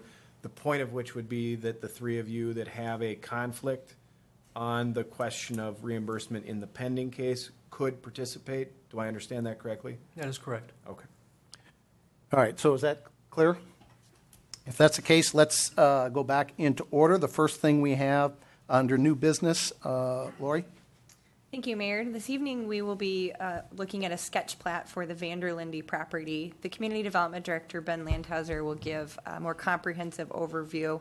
This is a property that the City Council has looked at a sketch plat for before, and I know Ben will walk you through the entire process, but as a reminder, the sketch plat is at the very beginning of the process. So this has been reviewed by the Planning Commission, but this is the first time that it's coming before the City Council. And I would turn it over to the Community Development Director for the full presentation. Thanks, Lori. Before we get into too much of the detail about what is being presented tonight in terms of the sketch plat or concept plan for the property, typically take the opportunity for anyone that's not been engaged in a process like this before to inform them of what that process looks like. Slide before you outlines kind of the entirety of the process specific to this property in terms of the number of steps or applications that would be required kind of along the way before an actual development would begin construction and neighbors and residents would start to see actual development activities take place. Tonight at the sketch plat or concept review, this is a non-statutorily required process that the city has elected in terms of having the ability to inform developers and the greater community as to any new development that would occur in the city. Really the purpose or intent of this, similar to what the council dialogued about earlier this evening in workshop, is really to allow a developer to present a concept or an intent of how they would like to see development of a given property take place in order to receive feedback not only from the council, but this project has also previously been reviewed by the Planning Commission, and there was a neighborhood meeting for this property for those neighbors that are within 600 feet to get more informed as to kind of the general process by which the developer would look to see the property developed in the future. So tonight, again, what I'd like to keep the council focused on is really just that part of providing feedback. One of the unique characteristics of the sketch plat before you tonight is that you actually have three different concepts. Part of that, as explained in the staff report, is simply for where the developer is in the process of evaluating options. I'll walk through what those specific differences are here in a moment, but just keep in mind that it is a little bit unique more because the developer is looking at having the market tell him what's the most of the three viable option for this property moving forward. And at this stage, from a public perception standpoint, it does look when you start putting graphics together like you know way more about a given property than we actually do. So although you'll see footprints and lots, a lot of details are fairly accurate in how they're depicted, but there are some things that the developer just doesn't know at this stage. They're not going to know mass grading implications. They haven't done specific stormwater analysis to know exactly how big a pond would be. Some of the nuts and bolts of what they know based upon city standards are very consistent and are being portrayed in the concepts before you tonight, and I'll be sure to highlight what those are. So the Vanderlinde property, as we've commonly referred to it, is in the northeast corner of the intersection of Bavaria Road and 86th Street, outlined in red before you tonight. Somewhat difficult to see on the aerial, but there is a larger wetland that kind of borders the southeast corner of the property. So the majority of the area you'll see in the subsequent concepts is really focused on the upland areas, or kind of that northwest corner of the property. I'm going to pause here for just a second. I do have all three concepts identified on subsequent slides. What I'm going to do with this first one, though, is walk you through what's the same on all of them, just so you can keep them in mind moving forward. So the property in its entirety, you can see bounded or outlined here. The roadway or connection into the property from Bavaria Road is further south. I know Lori had indicated the council has previously seen a concept for this property. Previous concept had a road in alignment with Alley Lane in the Greenway on the park development. In this proposal, all three concepts show an access point from Bavaria Road with a right turn lane about halfway between the intersection of 86th Street and Alley Lane.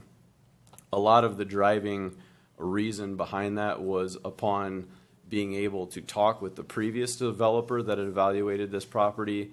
If you've driven by, the grades or the topography of this site are quite challenging, and to get a road in with the existing grades works best to have this location as presented before you. The city engineer and I have talked about this and making sure that it meets the proper spacing criteria of not being too close to either Alley Lane or 86th Street, so this is a viable location to be considering. Some other common things that you're going to see: the existing Vanderlinde house is outlined and shown on all three concepts. In this sketch plat proposal, the house remains in all three scenarios. That was not the case based upon the previous concept. Previous concept, again, had a road extending from Alley Lane into this property, dead ending in a cul-de-sac. And the Vanderlinde home previously had been contemplated to retain its access directly out to Bavaria Road. In addition to the home remaining, a private access road is being proposed in all three concepts that would provide a new access to the existing home, as well as access to a second lot that you will see in all three concepts. For utilities into the property, the closest location to see extension is from the intersection of Alley Lane and Bavaria Road. So sewer that's shown in orange here is actually a force main that would push sewer back up to the gravity system that's in Alley Lane. So a lift station would be installed kind of in the northeast corner of the new road and Bavaria Road. And then a new gravity line that could be extended in the future to the north would be installed typically down the middle of the roadway. Water is also the nearest connection point from Alley Lane, comes down the west side of Bavaria Road, would be bored underneath Bavaria Road and then into the property, and again could be extended in the future to the north as additional development would occur.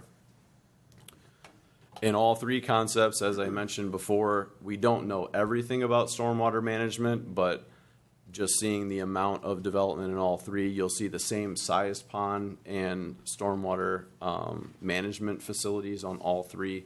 Those would be sized if the project moved forward, more specifically to meet the demands of this development. So for this specific concept, it's a 50-foot lot concept, is really curtailed towards a villa product. I know the council's been familiar with similar proposals throughout the community. All of these lots are 50-foot wide and targeted towards that empty nester demographic, intended to have single level living. With a 50-foot wide lot configuration, the developer is able to accomplish 31 lots in this development. The other unique part of this concept to the others is this is shown or illustrated at a 5-foot side yard setback. There was quite a bit of discussion at the Planning Commission meeting on this specific topic, looking for more consistent or larger side yard setbacks. And I think the developer, when they come to answer any questions, can elaborate a little bit further on where he may be on evaluating that. Just to show graphically what we're talking about when we say villa lots, these are just some examples. And I think the proposal that the developer will be able to speak to later will be something similar to any of these images before you on the screen. The other option is looking at fitting in kind of a less economically expensive single-family home type than the $500,000 homes around the city. This is a slightly smaller lot configuration, 65-foot wide, and graphically they are showing a 7.5-foot side yard setback. Looking at this size of lot, instead of the 31 lots proposed in the villa concept, this is shown at 24. And this was a similar pictures that were used in October of 2015 when the previous concept had been run by the Planning Commission and City Council. Just an idea of what those home types look. The top kind of left side of the screen are examples from a neighborhood in Chaska that also has a 7-foot side yard setbacks. And then the other two images that are on kind of the lower right hand portion of the screen are from Savannah Valley. And then the third concept for your comment tonight is more of an executive lot or a custom build neighborhood. These are 80-foot wide lots, and having that additional width in the lots instead of the 31-24 lots that were proposed in the other three, you're seeing 20 total lots shown in this configuration. The other thing I'm now realizing I forgot that was brought up at the Planning Commission, in all three there is a ghost plat shown for the adjacent property to the north. You'll see there are 4 more executive size lots in all three concepts. That property owner is here, and at the Planning Commission it was identified that this property owner has been in dialogue with the developer and would intend, should this project move forward, that they would like to work together to see those additional lots come forward as illustrated on all three concepts. And with that, I am happy to answer any other questions, but I know Terry Hartman with Hartman Communities would also be here to answer any questions and would certainly look forward to any reaction or feedback you have on the sketch plat tonight. Isn't it typical when we get these, we have basically one vision, if you will, and we've got 3 in this one? Is that unusual? I don't remember. Yeah, I would say this is the first time that I've seen 3 concepts, and I think Terry might have a better explanation for why providing 3 for reaction was kind of the intent. The access road to the existing home, is that a city street or is that more of a shared driveway? It'd be a private shared driveway. Well, the other thing I would like to add, in talking with residents that are just to the west here of this development, the consensus from the people that I've spoken to seems to be that they would like to see less density. The larger lots is apparently their preference. Is that what you got also in meeting with them? I think from the neighborhood feedback and some of the discussion at the Planning Commission, I do think the residents that were in attendance had indicated a desire to see less density. There was also quite a bit of discussion about the villa product that I think the more, particularly the Planning Commission talked about it, it seemed like the neighborhood would be more comfortable with a villa option as well if the side yards were a little bit broader than what had been graphically represented. Instead of the 5? Previously, correct. Did they say what they wanted, 10-foot setbacks? I think it was just left that they were looking for more consistency from some of the adjacent neighborhoods. Council, any other questions? It's good to see this development here because it's the second time in a few years I think we need to hear from Mr. Hartman to see what the dynamics of the three different scenarios are. While we're waiting, does this take us to our eastern border? Is that? It does, yes. I apologize, I didn't point out the south line of this property is the corporate limit line between Victoria and Chaska, as well as that that eastern line, excuse me. Also Chaska on the other side. For the record, please name. Terry Hartman, Hartman Communities, 1750 Tower Boulevard, Victoria. Thanks for giving me a chance to speak about this. It is a little unique for us to present three different options. But again, in part of doing that and part of this early stage of where we're at with the sketch plat and gathering all the information that we possibly can, and then also presenting this to the neighborhood as well as the Planning Commission, it's those groups and yourselves who hear a lot more about what's needed, maybe what isn't needed, what's working and what isn't working in Victoria. This piece of property has been before you with the I believe it was the 65-foot roughly kind of a medium-sized single-family project in the past, and for various reasons that developer pulled away from the project because of cost items, not necessarily because of that market condition. We think the three options that are before you are actually supported in Victoria for the market. The villa product, which primarily responds to empty nesters, the retiree group. The young families respond well to the 65-foot product, and the 80-foot lot is more of a executive move-up style house, similar to what we're doing on the Lake Point property. We're not asking you to pick one. We're asking you for your input as we consider all of those parcels, and as we're asking which was a good opportunity to meet with the neighbors to get their input on what they think is the right context for that site. All three we believe are feasible for us. All three will meet the ordinance and be approvable by you. One of the changes I would suggest with the villa product, after we've presented that to the Planning Commission, that there was a real issue with 5 and 5 side yard setback, and if we do move forward with that product, we would definitely widen that to 7.5, which is what the Planning Commission requested that night, so a total of 15 feet between units. Tonight with us, if anybody has any questions on that villa market, we have a couple of those projects working in Victoria. Art Plant with John Arthur Holmes is one of the proponents of that product.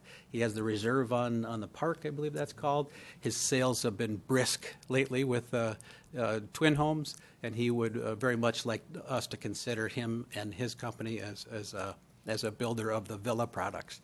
Again, the 65-foot wide lot is something we see probably in more of the Lennar and Ryland neighborhoods, and the 80-foot lots is something more of an executive size that we're doing in the Lake Point property. A little unique, but it's early in the process. Public involvement, your involvement, and your comments are important to us. What kind of price points do you think for each of the three products? The villa product, if we follow John Arthur's product, he's getting starting in the high 400s, but selling in the mid 500,000 price point. This lot would support those same price points. It's a sloping walkout lot, very scenic, isolated views over the lake. I think a similar price point for the 65-foot product, where we've seen in the city of Victoria that Lennar and Ryland and Pulte are in the 400 to 500 mark. And I believe that the 80-foot lot would be similar to our Lake Point. Again, lot prices are close to 200,000 or just under. Houses are anywhere from 600 to $1 million, and a little bit over $1 million in that neighborhood. Council? I would add that the 80-foot lot project will appeal to the small custom home builders that we have in Victoria. So we'll have multiple builders in that size. The 65-foot lot would probably be best for us to consider one builder for that mark, and we don't have a name for that yet. What's the issue with the, I think I know the answer, but the 5-yard setbacks? Is that a fire concern, or what is that? Well, in the Planning Commission, we're lucky to have a Todd Treetart, who's a building inspector for the city of Minnetonka. So he pointed out a lot of building code issues that possibly come into conflict when you're that close together. It's important in the villa product to have them relatively close together for several reasons. One is that market does not want to pay for a large lot. So you do keep them pretty well condensed together. And also, the product by itself does not have a lot of architectural features on the side of it. So it would actually look a little odd if you had those too far apart. So it is a critical distance to maintain, but moving from 10 feet apart to 15 feet apart will not change dramatically. We would probably lose lots. There's no doubt about that. We'd lose a few lots, but in the big picture, I think it won't damage the feasibility of the product. So the building code, fire code, drainage, where do you put the air conditioner or some of the other things that might infringe on that? And so long-term, avoiding those conflicts is important. You might want to walk between them, so Yeah. that would be And change your mind at the same time. and meet someone. Yeah. But it's not uncommon to have a 10 feet between units in other communities. It's just a little tight for comfort level here. So based on, again, reiterating the, citizen survey and the various desires to have kind of a downsizing empty nester type of home available, I think the villa product seems to be better aligned and targeted to that group. Is that correct? Exactly. And so thinking about both density as well as the spacing, is there, and I see boulevard trees in here, but is there a landscaping plan that sort of helps break that up a little bit in terms of both the visuals on the density as well as just low privacy because of that spacing? Yeah, I don't know that the spacing changes from unit to unit. I think Ben is pretty clear that he would like to have a certain spacing, whether it's 50-foot or 80-foot lots. And that's a relatively aggressive street tree spacing, but that's an important thing that the city has recognized and done over the years. So it certainly does soften the landscaping of the higher density. So that is part of the overall plan? Yes. More than the boulevard trees or just the boulevard trees? Well, for now, just the boulevard trees, but as the project would come forward, the builder would have a package of landscaping that he'll put with the units. From a density perspective, how are we doing as a city, and does that weigh into in trying to meet the Met Council's standards? So this property is guided with a range of 1.5 to 5.9 units per acre. This is going to be on the lower end of that. I think all of these are shown anywhere from 1.8 to 2.8, 2.9 units per acre. So we're still within that designated range. To date, in terms of where we stand as a community, if the target for our community was to be at an average of 3, based upon last year's development, we're right around 2.2. And does that weigh into your decisions at all? I'm just curious. No, I think we're pretty comfortable that all three of these projects would fit the ordinance box that we need to fit into, and we're pretty low on the, if one is considered higher density, it's pretty low on the overall scale. I would like to add one more thing, that little bit of work that we did with some of the neighbors. There was a comment from Dan Becker who wanted a little bit more better understanding of where our new entrance would be, and might that shine some headlights on his property. I met with Dan. We walked his property. We talked about, I think, elements that we can add to help that. One would be probably a center median as we enter into and go out of the property. That would include landscaping or some kind of an entrance monument that would actually block a canopy of trees would help block the headlights as it goes onto his property, as well as if that by itself doesn't work, then we talked about adding more landscaping to the back of his property. He asked for that to be a secondary response because he kind of likes the setup that he's got from the views in and out of the back of his neighborhood, and he's got some fantastic bird feeders back there that he doesn't want disrupted. And I think we've worked our way through that particular. Isn't there a comment. big berm across the area right there? Yeah, pretty good-sized berm with some landscaping on top of it. We would be happy to add more if it was a concern with the headlights. So you seem to have reached an accommodation with those residents that would be dealing with the headlights? Dan was the only one who raised the issue, and it was the only one that I met on site regarding that. Got it. Thank you. Counsel? Okay, there's no motion on this. Unless there's any other comments, let's move on to the next one. Thank you, Mr. Hartman. The discussion of concept for Wasserman Lake Park. Ben, is this yours? Yes. Thank you. The council will recall a couple meetings ago, the Minnehaha Creek Watershed District had come to city staff and subsequently came to the council with the idea of acquiring a piece of property right adjacent to Wasserman Lake, with the idea that it would show, I'll go to that one in just a second, idea that we would look at options to acquire the property. Minnehaha Creek sees a lot of value in doing some wetland restoration, some water quality improvements that would benefit Wasserman Lake. And then subsequently, the city might have interest in seeing a park developed adjacent to the lake, which we currently do not have.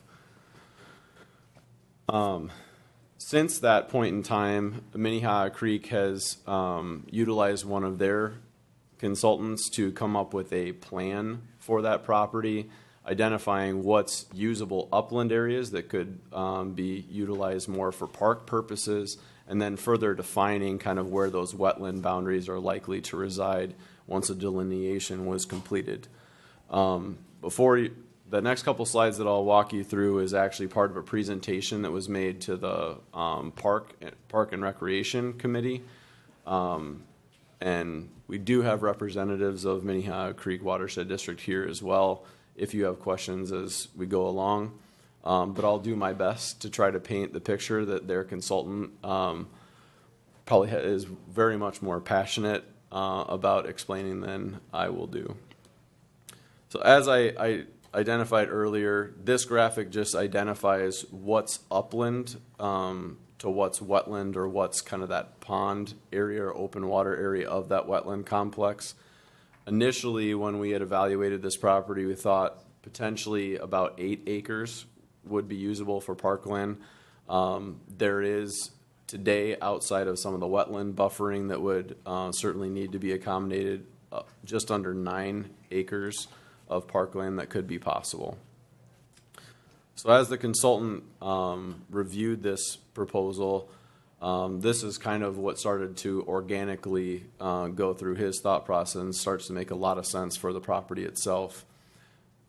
This identifies utilizing the existing access into the property and would go into a parking lot, part of which would be more seasonal in nature, so it could have more of a turf reinforcement, but is generally more passive in nature and not hard surface or needed on a day-to-day basis. The big thing that you'll see on this illustration is a lot of the trail connections. Today we have a lot of this orange dash line work through the Lake Wasserman Ridge development. So this identifies making a connection across a small ravine that bisects kind of that development from this property, and then winding that trail to the north out to kind of an outlook area. Along that route, there would be opportunities to include areas for multi-age access and play along the lake, potentially having the ability to do some non-motorized watercraft access down into the lake waters, incorporating some type of interactive play area for children, along with more of a fishing pier that would be right in between, more of a boardwalk feature that would tie in the majority of that upland from kind of the peninsula that's isolated by itself. And then looking back to the west on the property, tying that trail back down the current access and then into the long range trail connections that would go along County Road 43, tie into our locally regional trail system that's planned for Marsh Lake Road, as well as up north that would actually tie into the Lake Minnetonka Regional Trail that's just next to City Hall where we sit today. Some of the other features, looking at some amenities for this space, I think the Park and Recreation Committee also agreed that seeing this as more of a natural park space and not necessarily an active where you'd see ball fields was a good thing to be exploring. But providing opportunities for more of that outdoor room or outdoor space, whether it's through pergolas or some type of a covered shelter space, and having those really oriented towards some of the natural amenities, not only the lake, but the wetland that exists on the park, and some opportunities for a kind of outlook or observing adjacent to the lake. To refine kind of what that really means to them, this was more of a graphic or a visual identifying how a restroom facility and more of a covered shelter could be incorporated onto this type of a park. And then looking at how we can bring people down, maybe some challenging topography, but down to more of a direct access to that lakeside to really engage people with the water that we don't currently have today. These are some examples from a collaborative project that the district had in the city of St. Louis Park. So just to give you an idea of how utilizing some boardwalks can really provide a lot more than just the boardwalk amenity itself. It's really access to this otherwise inaccessible natural landscape. And then another example of what that space looks like. This project also included more of an outdoor classroom space that I know they do get people of all ages that have the ability to go and kind of learn not only just about what the boardwalk system is like, but what the wetland restoration project was like as well. And then amongst all of the different outdoor structures, this was just another visual example of how those could be incorporated into the space. At this point, we really just wanted to get the concept before the council, again, to get some initial reaction. The goal or intent of the district was to get to a point that if the city saw value in having this park amenity next to the lake, that in a future meeting, we would intend to come back with more of an agreement format and more significant cost estimates of what it would take to get the city to acquire property over some period of time. So what they'd be looking for tonight is really just some additional buy-in that this is a direction the council would like to pursue, with the idea that at the next meeting we would come back with more of a specific cost estimate and more some sources of how the city could afford to acquire the property and improve the property over a given period of time. And certainly, Mr. Gregory, since you are at the Park and Recreation Committee, if you have more insight from what that dialogue was like, I'm sure that would be appreciated as well. I think the Park and Rec was all in favor, and I am as well. And again, it's just kind of a matter of understanding some of the numbers and where it's going to come from. I know it's going to be an expensive project, but as far as the working with the watershed district and trying to improve the water quality of Wasserman, I think it's a worthwhile project, and it gives us a unique park, something that we don't have, a nature-oriented type park, and I'm all in favor of it. It's just a matter of trying to understand the numbers and where the money's going to come from. Yeah, I would agree with you. And since we have the representatives here, I'd love for you guys to come up if there's anything that you want to add to the discussion. Thank you, Mayor Funk and Council. My name's Anna Brown. I'm a planner project manager with the Minnehaha Creek Watershed District. I think this park plan, as it's emerged, is really a genuine reflection of the partnership that's emerged between the district and the city. We've been working with staff over time to sort of establish goals in terms of the natural resource improvements, and then start to layer in some of the local goals that you all have around park planning. We've incorporated into the concept design a potential connection to your regional trail proposal. We heard from the Park and Rec Committee a desire to create a park that has more of a natural feel, as Ben said, that it would really be a unique asset in the community. So we're really excited about the partnership opportunity as it's emerged.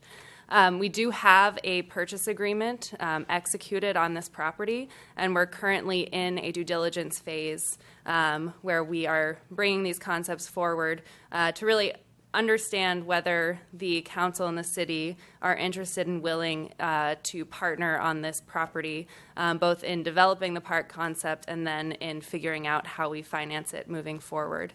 So the way that the purchase agreement is structured is that we won't execute, we won't sign the purchase agreement unless we have a cooperative agreement in place. So we are in a tight timeline. You'll be seeing me a lot over the next coming weeks as we advance this forward. But we're really excited. I think it's a great opportunity for us to improve Wasserman Lake, which was an express goal of the Memorandum of Understanding that we executed with the city back in 2014, I think it was. And so we're excited to bring it forward and advance that goal. Perfect. Thank you. Council, questions? I have a question. I'm not so sure it's a question for you or for Ben. One of the frustrations I've seen in the past year and a half I've been on the council is we purport to be a trail-friendly city, but we've got a lot of trails that have disconnections because in the planning stages they weren't connected, and we thought we'd go back and do it later, and now we're trying to do it later. And it takes a very long time, and it takes a lot of money because you have to buy right away, and you have all kinds of logistical issues. I've heard the people in these neighborhoods talk about the fact that they would like to be able to connect with each other. And I'll give you an example. The Rhapsody neighborhood comes out on near Teller Road and would have to have a trail access to get down to the park because the park is down further. But to draw a line just down 43 is, to me, somebody would have to solve that problem. So I really know that connectivity was real. And the thing is, that farm isn't going to go anywhere in the near future, which means putting the trail down this side of 43 down to the park is going to be a tough thing. And I would hate to see the park be built and never have this connectivity, because that's what happens to us over and over again.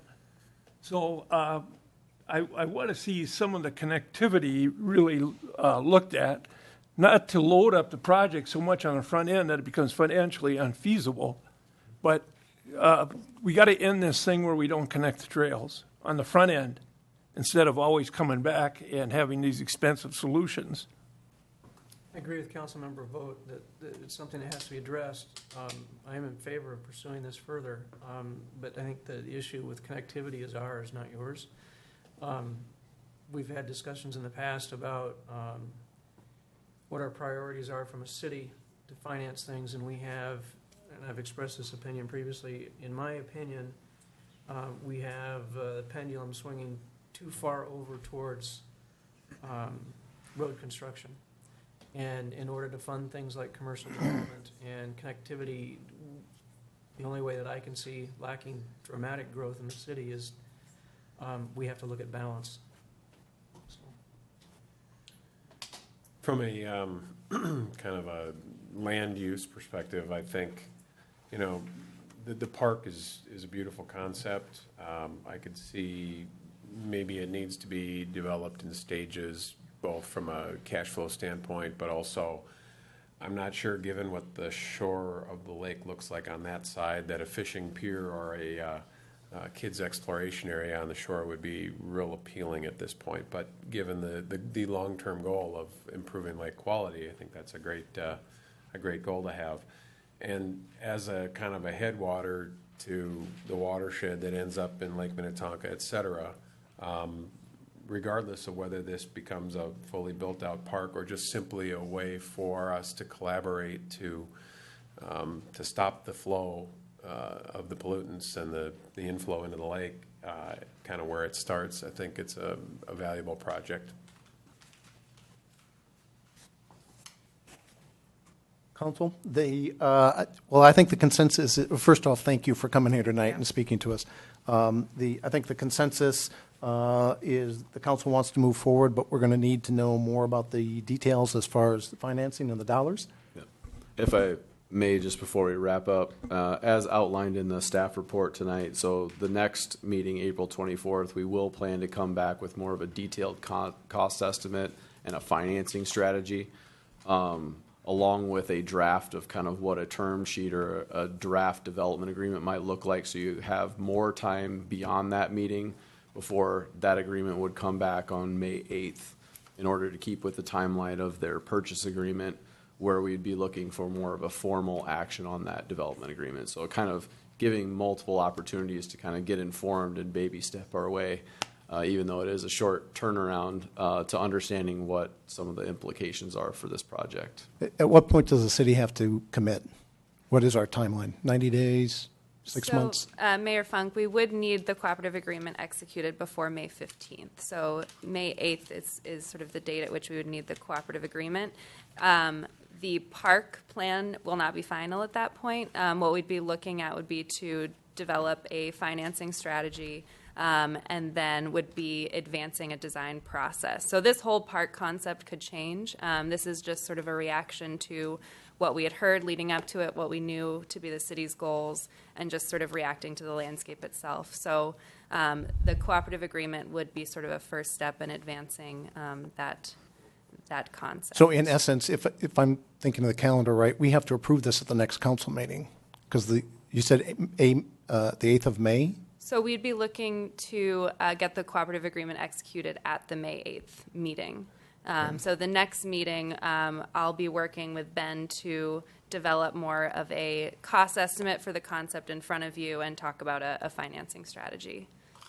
Given the short timeline, how are we reaching out to the residents to let them know, since we don't have a lot of time? We will certainly take the opportunity here before the next meeting to engage them. Luckily, word has already started to trickle out. We do have a letter. It was either in this packet or the last time that we discussed it.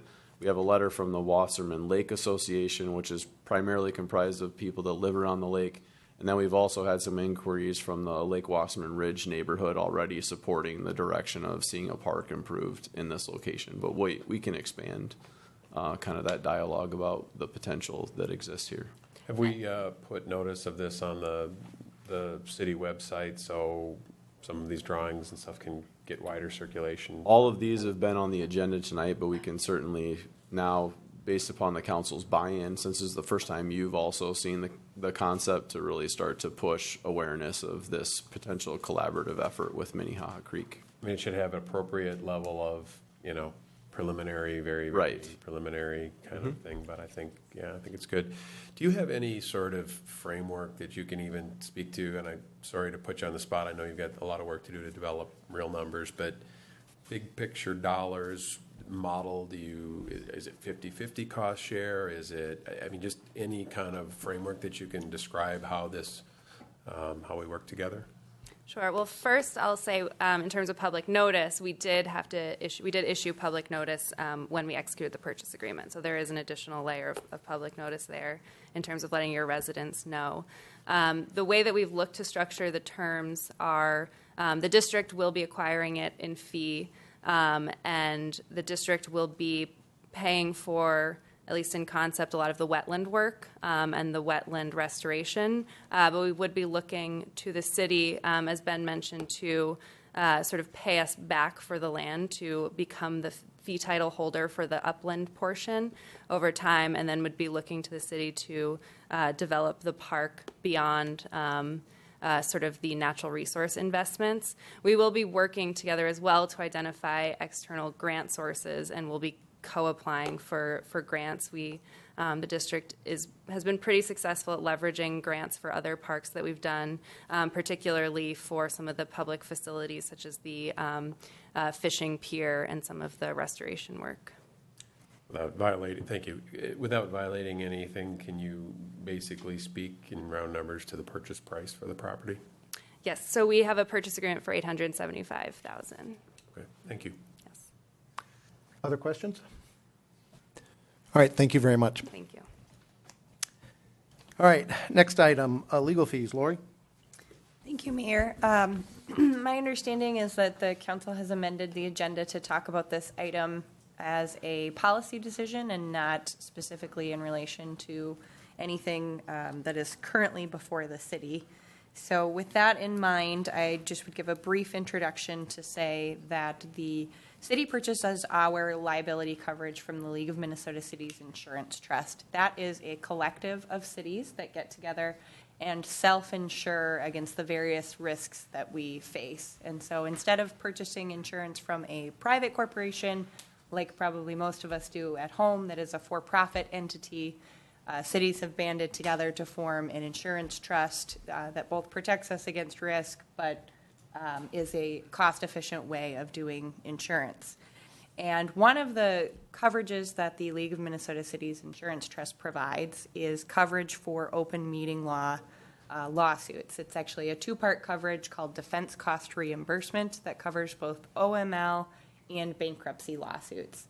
Originally, when this coverage was introduced, it was an elective type of policy. At that time, the City of Victoria did elect to carry the OML coverage, as did the vast majority of cities in Minnesota, recognizing that the risks posed and the potential costs that could be incurred through an OML lawsuit could be significant.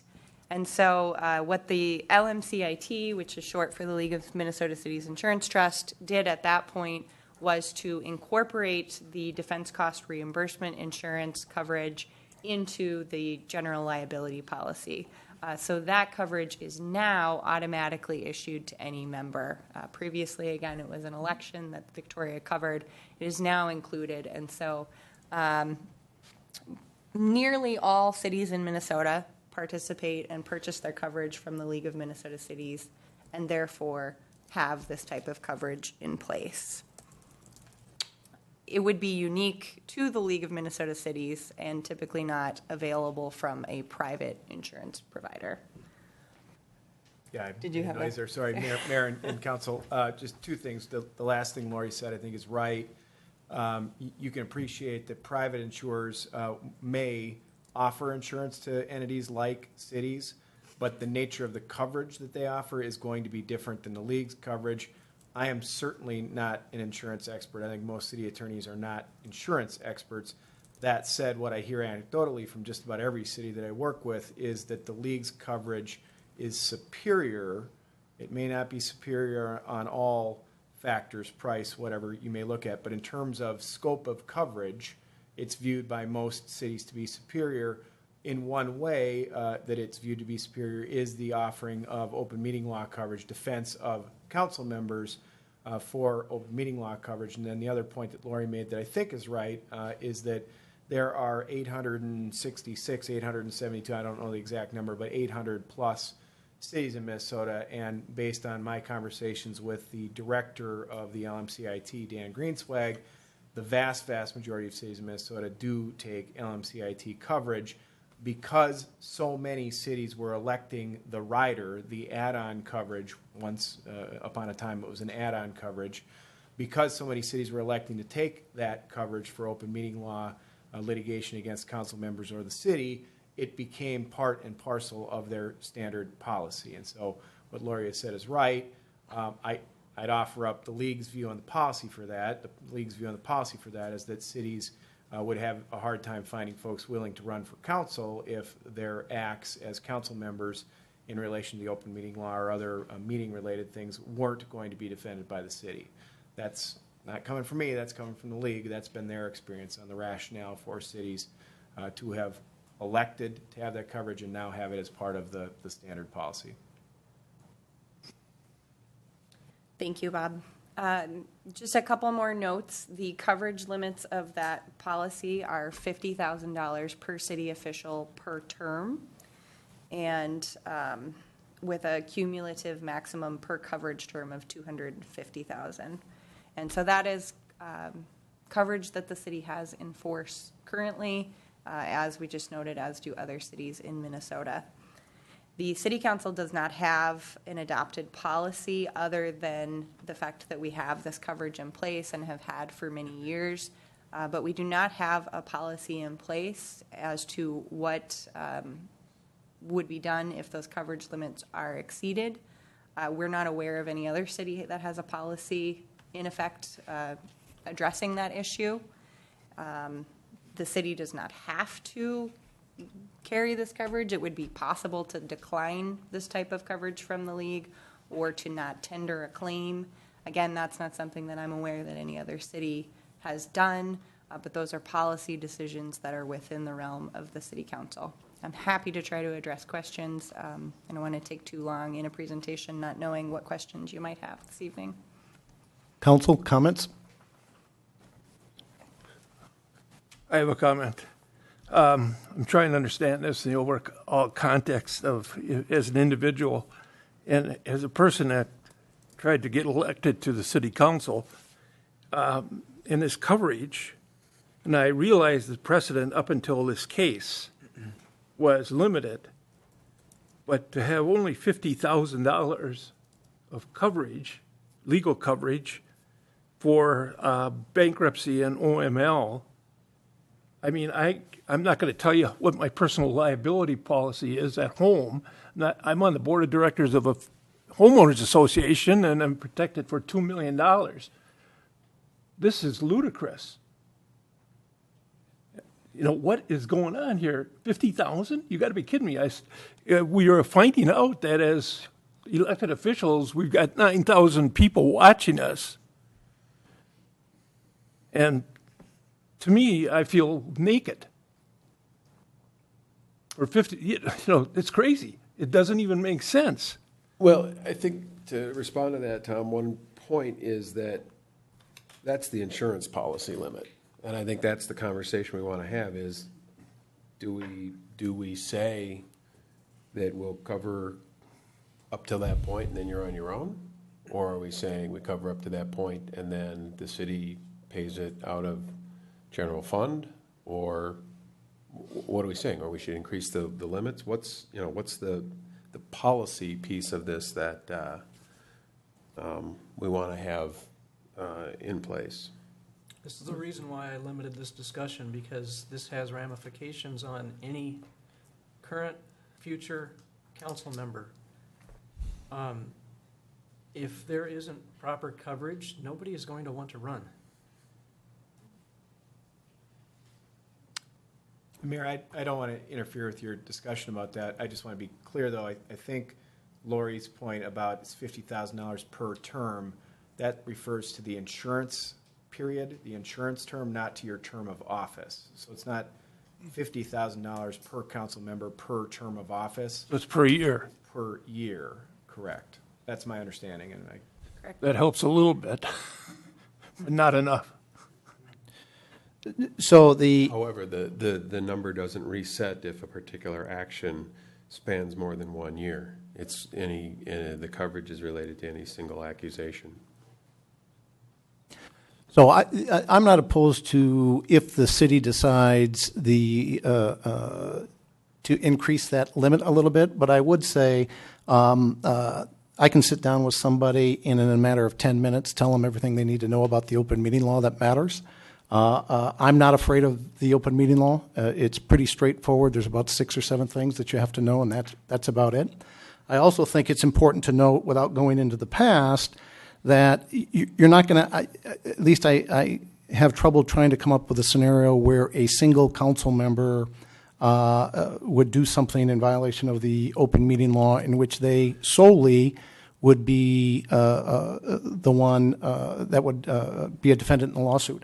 And as such, again, without going back in the old history, if we've got 5 council members and everybody gets $50,000 because the OML violation will be associated with at least multiple members of the council, I think that provides more than enough legal funds available to adequately defend an open meeting law violation. More importantly, I think we can avoid the issues if, quite simply, since I've become elected, I've gone to 3 training sessions already I know Councilmember Gregory's attended a number of sessions for newly elected officials. I don't find the open meeting law, or for that matter, the Data Practices Act, overly complicated. If you go to training, and we've got staff and resources available to us, that if we have questions or something come up, I think as everybody has seen, there's times where I ask the city attorney to weigh in on particular points. I don't think it's that difficult. If this council decides that they want to increase that limit, and I don't, is that even an option available from the league? It's not an option available from the league to increase that particular coverage. So correct me if I'm wrong, is it $12,500 the city pays for coverage for the whole council, for the whole city rather, as far as on an annual basis for the OML? I know I provided that number to you at one point, but I didn't look it up before this meeting. Does that sound about right, Kelly? I don't think it's that much. It's part of our overall policy, but it's not that much. So I wouldn't be opposed if it's a low fee to get some supplemental insurance. But quite frankly, I just don't see the need. I think we do training. We've got staff that we can ask questions of.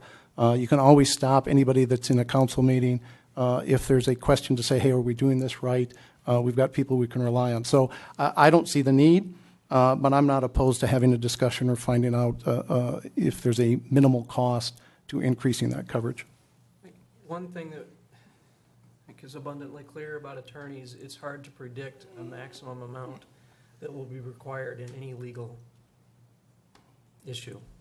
So to come in and say that there is a bounds, some arbitrary number, I think is short-sighted.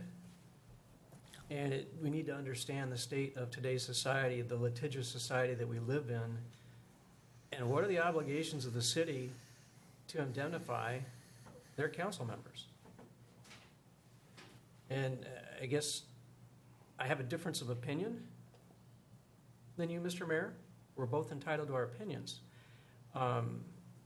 I believe it is of value to yourself, myself, the rest of the council members, future council members, to look at this from a very serious perspective, to try to understand this is a different society now, and we need to be able to protect our elected officials in a manner that sees it through to the end. Council, other questions, comments? Comment is I don't agree with you. I think either in a policy or in a policy of the city or an insurance policy, each council member should be adequately protected so that he or she can do their jobs without looking over the shoulder constantly. I'm here because I want to be, but this is crazy to tell me that you're only going to pay $50,000 of my legal fees if something terrible happens. You know, I'm 70 years old and I've got grandchildren. I didn't sign up for this kind of risk. So this is where the rubber meets the road. We get out of this utter stupidity. The League of Cities is way behind the times. This is going to change everything. $50,000 for a liability policy? You got to be kidding me. Other comments? Does the council want to give staff direction on this?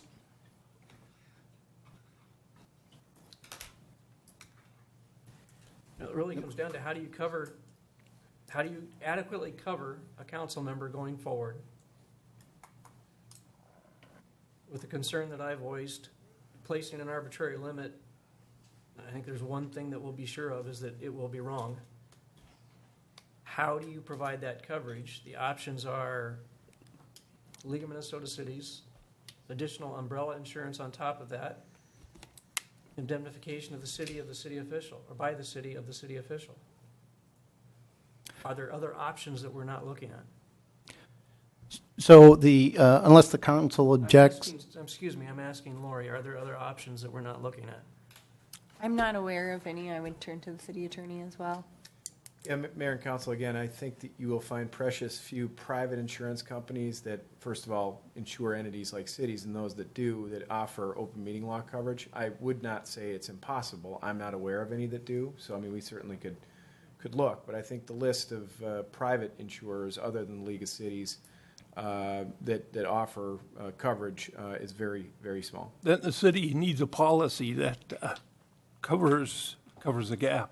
Well, I think that it starts with the question, what is it that we would want to assure anybody who is contemplating a run for elected office? What can you tell them to say you're not going to be exposed personally to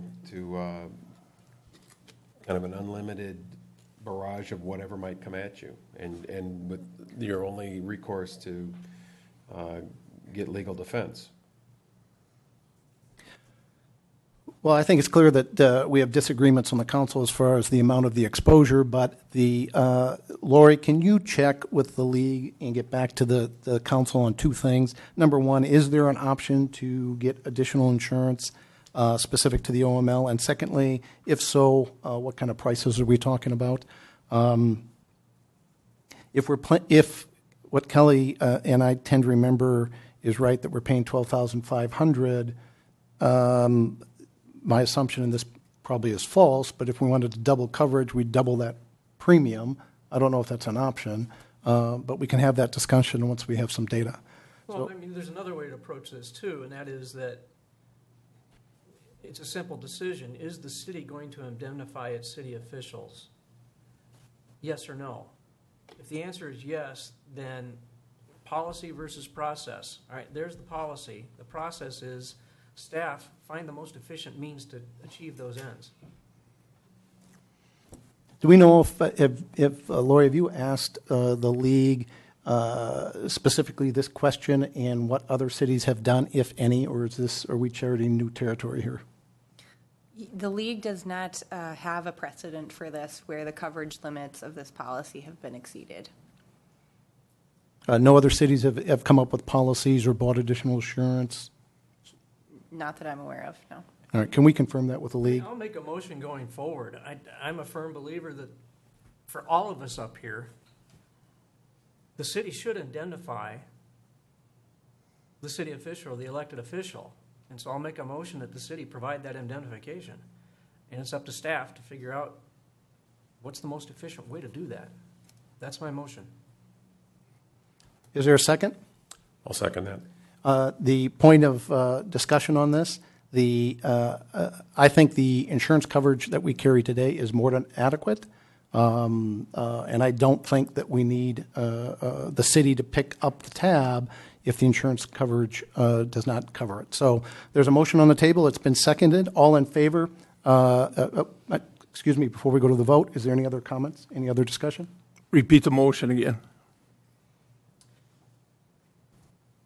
I move that the city provide indemnification for its elected officials and direct staff to find the most efficient means to provide that coverage.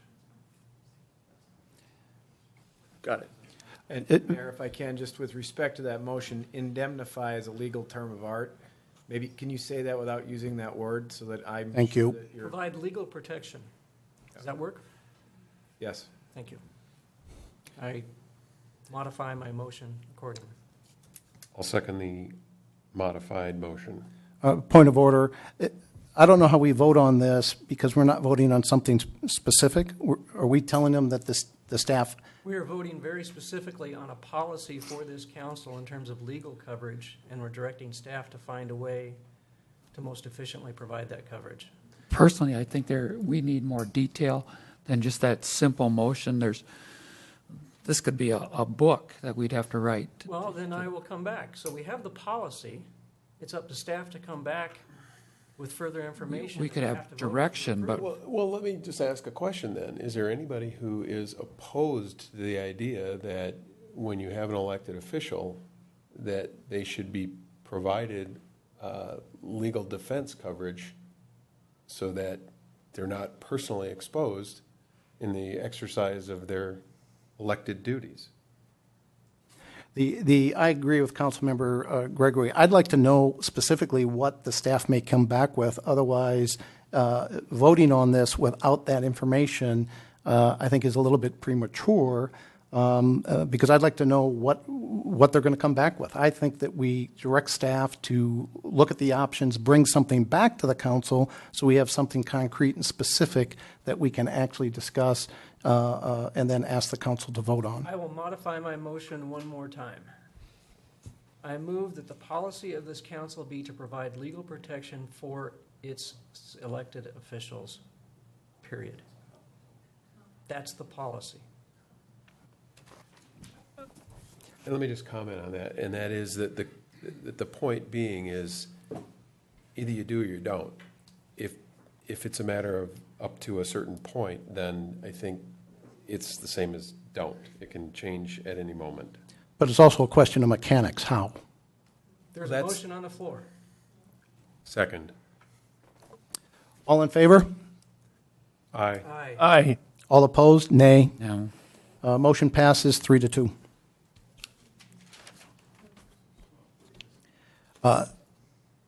Did you get that? Okay.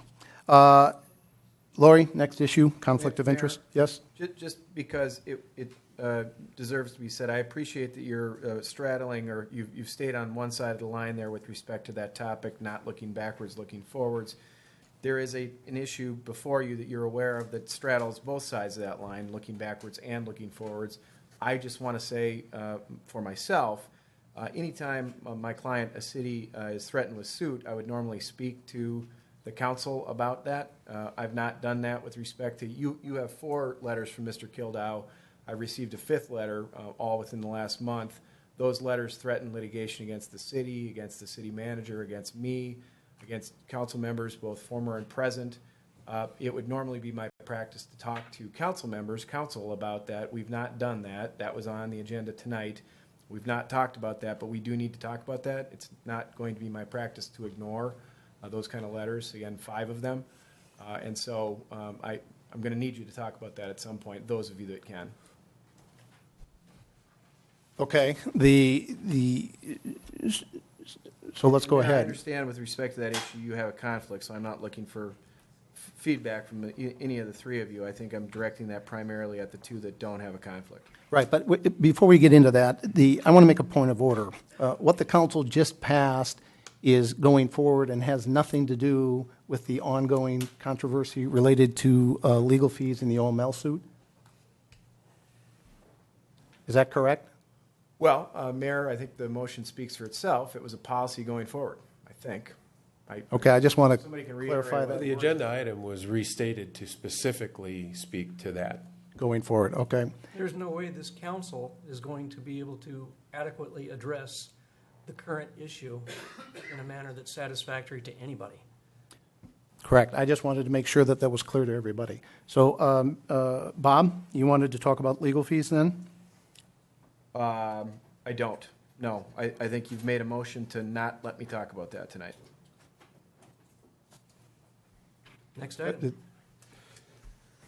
All right, moving on. Lori, conflict of interest. Thank you, Mayor. At the last meeting of the City Council, the mayor had requested a discussion on conflict of interest, and the council agreed that that should be placed on the agenda for this meeting.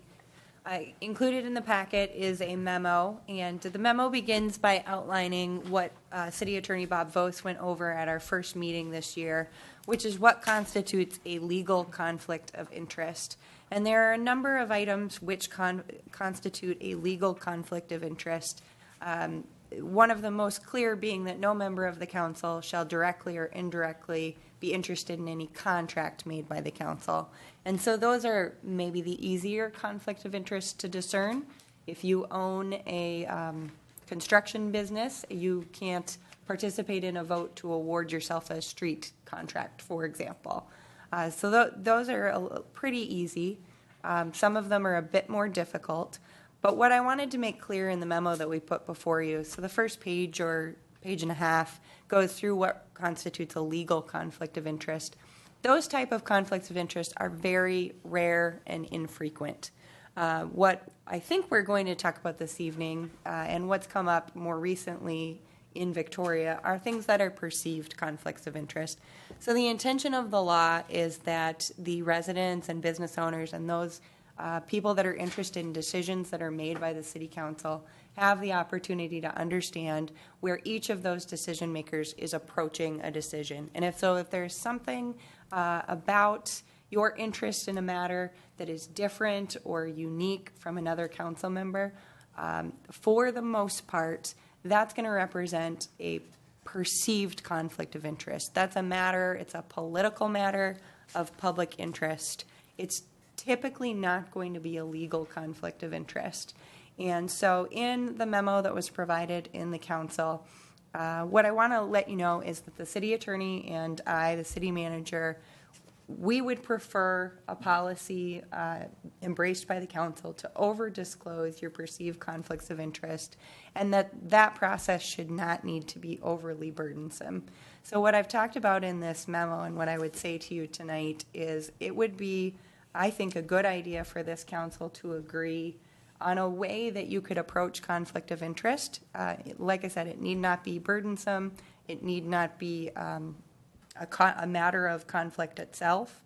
What I would suggest is that we would agree if you have a concern about a conflict of interest for a fellow council member, that you first privately approach that council member and ask them to elaborate on the nature of their unique involvement and how maybe they have waded through the conflict of interest for themselves.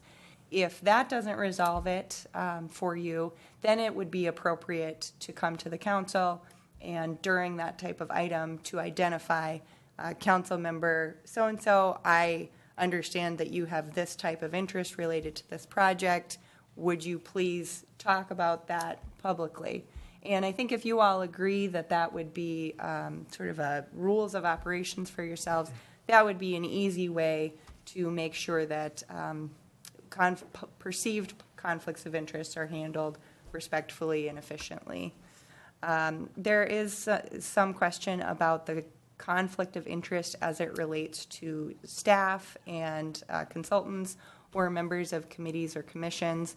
And I just wanted to clarify that from a legal perspective, the only members of the City of Victoria that can have a legal conflict of interest are the mayor and city council, because you are the decision makers.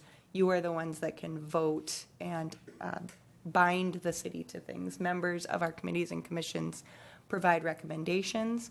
And so when we talk about conflict of interest in any of those cases, what we're really talking about is a political issue, an issue of public perception, but not a legal conflict of interest. Bob and I are both here and willing to respond to questions, and I think that adequately covers what's provided in this memo, so I'm happy to take those questions now. And Mayor, if I may, just one comment before questions. So I've been made to get more educated about conflicts of interest. I've talked to several of you about it, and I've had other city clients with similar questions. I've been asked many, many times recently, do I have a conflict of interest, period? Or does so-and-so have a conflict of interest, period? And I think the most useful thing that we could pass along to you to hang on to is every time I'm asked that question, I say back, regarding what? There is no way to answer the question, do I have a conflict of interest, period? You don't have a conflict of interest generally that prevents you from being on the city council. You may have a conflict of interest regarding a particular item that comes before the city council. So every time I get asked this question by you or by others, that the answer has to be initially regarding what matter, what issue that's coming before the city council.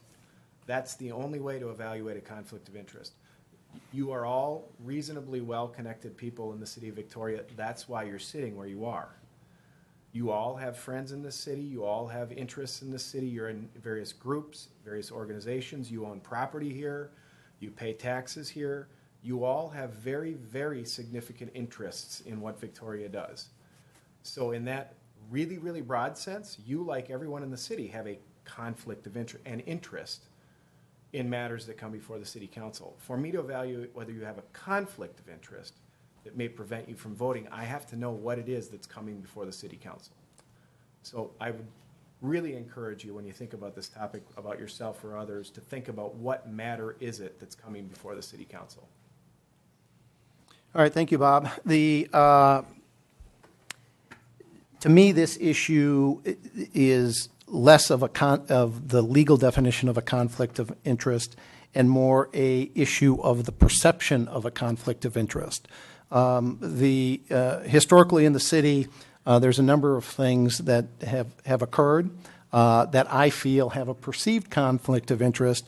And just like I did tonight on the claims roster, when I found out that my sister-in-law's business, even if it was only $100, was doing something, doing business with the city of Victoria, I felt I should let the public know. I didn't have a legal conflict of interest. I wasn't involved in that deal. I wasn't, in fact, I didn't even know about it until I saw the agenda. But what I feel should be done as a matter of full transparency is any time that there could be the perception of a conflict of interest, the council member, or if somebody's deeply involved in making recommendations on a particular issue, simply raise the point, right? At that point, if the public or anybody else feels that that issue is important enough, they can say something. And I'll give you some very specific examples of what I'm referring to. Without getting into the open meeting law suit, legal fees, when Councilmember Crowley was on the real estate committee, he negotiated with Mr. Hartman on the 2 deals for the city hall and the public works. During that time frame, he was very active as an on the executive committee of the VBA. Fine. Mr. Hartman was on that. Sorry, that is incorrect, Mr. Mayor. Okay. Then let me finish. Please correct me. This is based on my understanding. Your understanding is incorrect. Okay. Were you a member of the VBA? I was a member. Thank you. I was Okay. on the executive committee. That is incorrect. Then I stand corrected. So he was a member of the VBA along. May I make a point, please? So this is critical. So we have perceptions here, as you've rightly outlined, Mr. Mayor, and their perceptions are being driven by incorrect understandings of the situation. Had you come to me, and I offered multiple times in the past several years to sit down and discuss with you items that you had concern, of which you had concern, and you chose not to do so, you come up with an idea and you conveniently run down a path that fits your view of the world without ever trying to reconcile it with what's actually going on. Now, had we had this discussion, you would understand what's going on with the VBA and what my role, other than being a member, you would understand that, and then we wouldn't have to bring this up in front of everybody. Why do we have to bring it up? If we can have a conversation, why can't we have a conversation one-on-one about what your concern is and try to resolve it? I have concerns about you. Okay, well, go ahead and bring them up. I would ask that you let me finish my statement, and then you can respond. Go ahead. During that time, as a member of the real estate committee, member of the VBA, he was directly involved in negotiating with Mr. Hartman. Now, is that a legal conflict of interest? No, but I think it's important to note when you combine that with the fact that during this same time frame, Councilmember Crowley also rented an office from Mr. Hartman in the Clock Tower building. In fact, I believe, if the data I have is correct, he rented that office for approximately 3 years. That is one example of where it didn't meet, in my opinion, a legal conflict of interest, but I think that close relationship, especially during that process where these deals were being negotiated, should have been disclosed to the public and let the public go ahead and provide input to that. Moving on, there's other examples. If I could ask, I would what does that look like? let me finish my statement, and then I'll let you respond. I want to ask you a question. It wasn't even a response, but Let me finish, please. Moving on, City Engineer Kara Guerin, also rents an office from Mr. Hartman. Again, not a problem, independent business. She has her own business. It's clearly convenient for her. Not an issue, but I have concerns when Kara Guerin, also in her company, is evaluating Mr. Hartman's proposals that come in front of the city, both commercial and residential, when in fact she has a business relationship with Mr. Hartman. Again, not a legal conflict of interest, but something that I think needs to be discussed and made public knowledge so that the public has a chance to decide whether or not it's important to them. Another example of what I think is important is Councilmember Striegel. Your sister-in-law, Julie Hess, was made the chairperson of the pool committee. She selected her own committee members. Again, not a problem. The council voted and approved those committee members. Then the city council voted on a $20,000 contract with 3 consultants, if I remember right, a total of $20,000. Contract is only with one consultant, but they have sub-consultants. Okay, so that's where the other consultants come in. And your sister-in-law actually manages those consultants' report to her. Again, not a legal conflict of interest, but to me that's a perceived conflict of interest that should have been disclosed because of the fact that she's running those consultants that the taxpayers are paying for. That is what I'm talking about when I talk about perceived conflicts of interest. I believe those kinds of conflicts should be announced so that the public can absorb that information for themselves and decide whether or not they have an issue with it. Counsel? Thank you. Yeah, so my first question is, how does it create we'll start with Julie Hesse, who, as far as my opinion, she's just a Victoria resident trying to participate. Does she receive any of those fees, any of that $20,000? Is that paying her to consult to the city? Is she a beneficiary? Is she receiving any No, funds? I said it's not a legal conflict of interest. So, I don't even, this just baffles me that looks like a conflict. I mean, I guess it's one of those, maybe when the guy who looks behind the door to see who's hiding there is the guy who hides there, but I don't understand how that connects in any way, shape, or form. Well, I'm sure we will not end up agreeing on this, but to me, any time when city tax dollars or resident tax dollars are being used for any purpose, and we're members of this council, Being paid. but $20,000 of the city taxpayers' money was paid for consultants that she runs. I think it's important to at least point that fact out. Okay. Now, Well, let's just go down that path for a minute then, because that is a subcommittee of Park and Rec. So it's Park and Rec that runs it. And Park and Rec reports to the council, and the work product from the consultants is the property of the city, not of Julie Hesse or Park and Rec uniquely. And it just, I guess it's looking for trouble, I guess, but I don't understand how that reflects at all on me or my time, my role in this council. I have a question about another item. One item you described, Mr. Mayor, with respect to the city engineer, I'm concerned it may actually pose a legal issue for the city.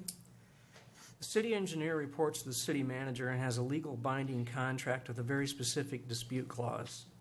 I understand that your personal actions are causing her to move her business outside of Victoria because you consider her rental office to be a conflict. Perceived or legal, your actions are causing her to move. Was the city attorney consulted in this action? Was the city manager consulted? Was the binding legal agreement considered, specifically the conflict of interest and dispute resolution clauses? Are you able to provide documentation that all these proper steps were considered and taken with regard to your personal dispute with the city engineer's business practices of leasing space from Terry Hartman? Did you overstep your bounds as mayor by going around the city manager of a Plan B city and directly threatening a member of staff? I didn't threaten anybody. You Your actions you threatened her. I'm not even going to respond to that. You're entitled to your All right, opinion. let me continue. With regards Why to... is she leaving? I was notified today. I received an email from her that she's decided to cancel her lease when it expires in July. You'd have to ask her why she's leaving.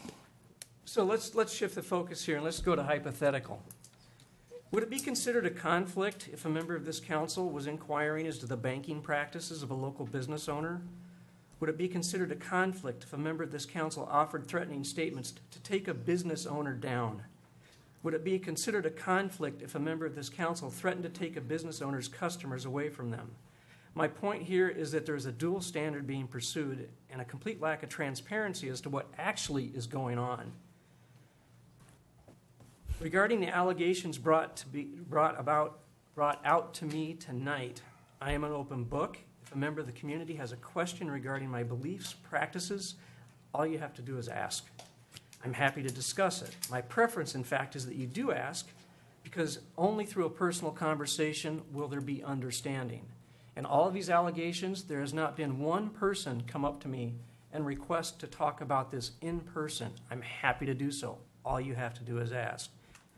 We are in compliance. You stated so. You have issues with perception. You're not happy with the law. That's your issue, not ours.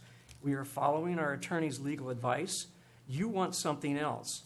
Rather than these continued attacks in an attempt to get us to conform with your personal bias and your attempts to make legal precedent and change the law, about which both I happen to disagree, which is my political right as an elected official, how about we focus on the one common reason we were elected? Let's focus on the growth of Victoria. Quit wasting our time. You know, as I think about this list, and I think about, you know, this cast a shadow over everybody. Everybody's guilty of everything, and we need to be discussing everything ad nauseum. I think, does that mean when we voted not to require dogs to be licensed anymore, and I'm a dog owner, that I was voting in my own self-interest? When I coached my daughter's soccer team and we voted to put irrigation in the fields, was that a personal thing? When I coached softball and my kids played and we vote for park improvements and we buy equipment to maintain the parks, is that a conflict of interest? I'm a runner and I use the running trails. I also vote on budget to build the running trails and to maintain them. Is that something that now everybody needs to hear about every time I go for a run? You know, I have a business relationship with, let's list them. I got Vicks, we got Floyd's, we got the Victoria House, Enki makes great beer. I have a business relationship with all these entities, and liquor licenses and CUPs and parking issues and variance to building materials. All of these things have come in front of this council over the last 6 years. Was I in conflict every time one of those things happened because I like the services and the products that these places of business offer? I mean, I used to think this just meant I was a member of the community. I was active. I thought of it as supporting our local businesses. And now I have to look over my shoulder every time I walk through Joel's barbershop door. I have 2 kids that work for an ice cream shop whose owner leases property from the Hartmans. I eat dinner at a restaurant whose owner leases property from the Hartmans. I've gotten my hair cut from an business owner who leases property from the Hartmans. I think there's a trend here. Do you want to hear about all that stuff? No, I think you're I think there's a fundamental difference between what I cited as examples and what you gentlemen are now bringing up. We're clearly not going to disagree. I'm fine with that. Is there public comment on this? Somebody wanted to comment? Yes, I said Mr. Hartman could, but I'd like the council to finish any of their comments, and then we'll open it up to the public. Any other comments from the council? No? Mr. Hartman, did you want to address us? I think your... Name and address for the record, please. Terry Hartman, 13385 Highway 7, Mayor. I'm not a resident. I live in the city of Mayor. But we were called out as a suggestion of a perception of a conflict of interest. And thank you for making the choice between a legal conflict of interest and the perception of it. But many times the suggestion of a perception of a conflict of interest sticks with people. And I think the perception of a conflict of interest could also be defined by what is the reasonable expectation of nefarious misdeeds as a result, or as a positive, simple, practical reality that in a small town we do tend to overlap ourselves. People that are on the Lions also buy hamburgers and get their hair cut, and that perception is a tricky thing. I think the people involved, it needs to be suggested that there's a reasonable expectation that there's nothing wrong with council member leasing a business space in one of our downtown offices. I think there's, by design, a consultant who leases space in a building next to a city hall where we in fact made admission to not, for the taxpayers to not have to pay for a larger city hall and provide free office space to our consultants when they in fact could lease their own space and contribute to the tax base. I think that was by design and part of the design of this city hall. And I think it's by labeling the perception that we have a conflict, labels those involved as, what are we, do we get labeled as all those spooky individuals? Or doesn't it matter that there's 50 years of business relationship with these folks, less so with the city engineer, but a long business relationship where there is nothing but reasonable expectation that the results will be perfect. There'll be nothing wrong with that. 50 years of building in this community, 40 years of public and private partnerships with the city over various projects, including the first water system in this community, building county roads as a part of projects, constructing office buildings with the public-private aspect of infrastructure provided by the city in exchange for tax increment districts where the city captures all of that. It's countless in the 40 to 50 years of projects that we've done where the results have been positive, close to perfect. And the reasonable expectation should be that people who have that kind of reputation don't deserve to be labeled with a perception of a conflict of interest or perceptions of nefarious deeds. I object to the concept that you're suggesting that perception should be bad. Thank you.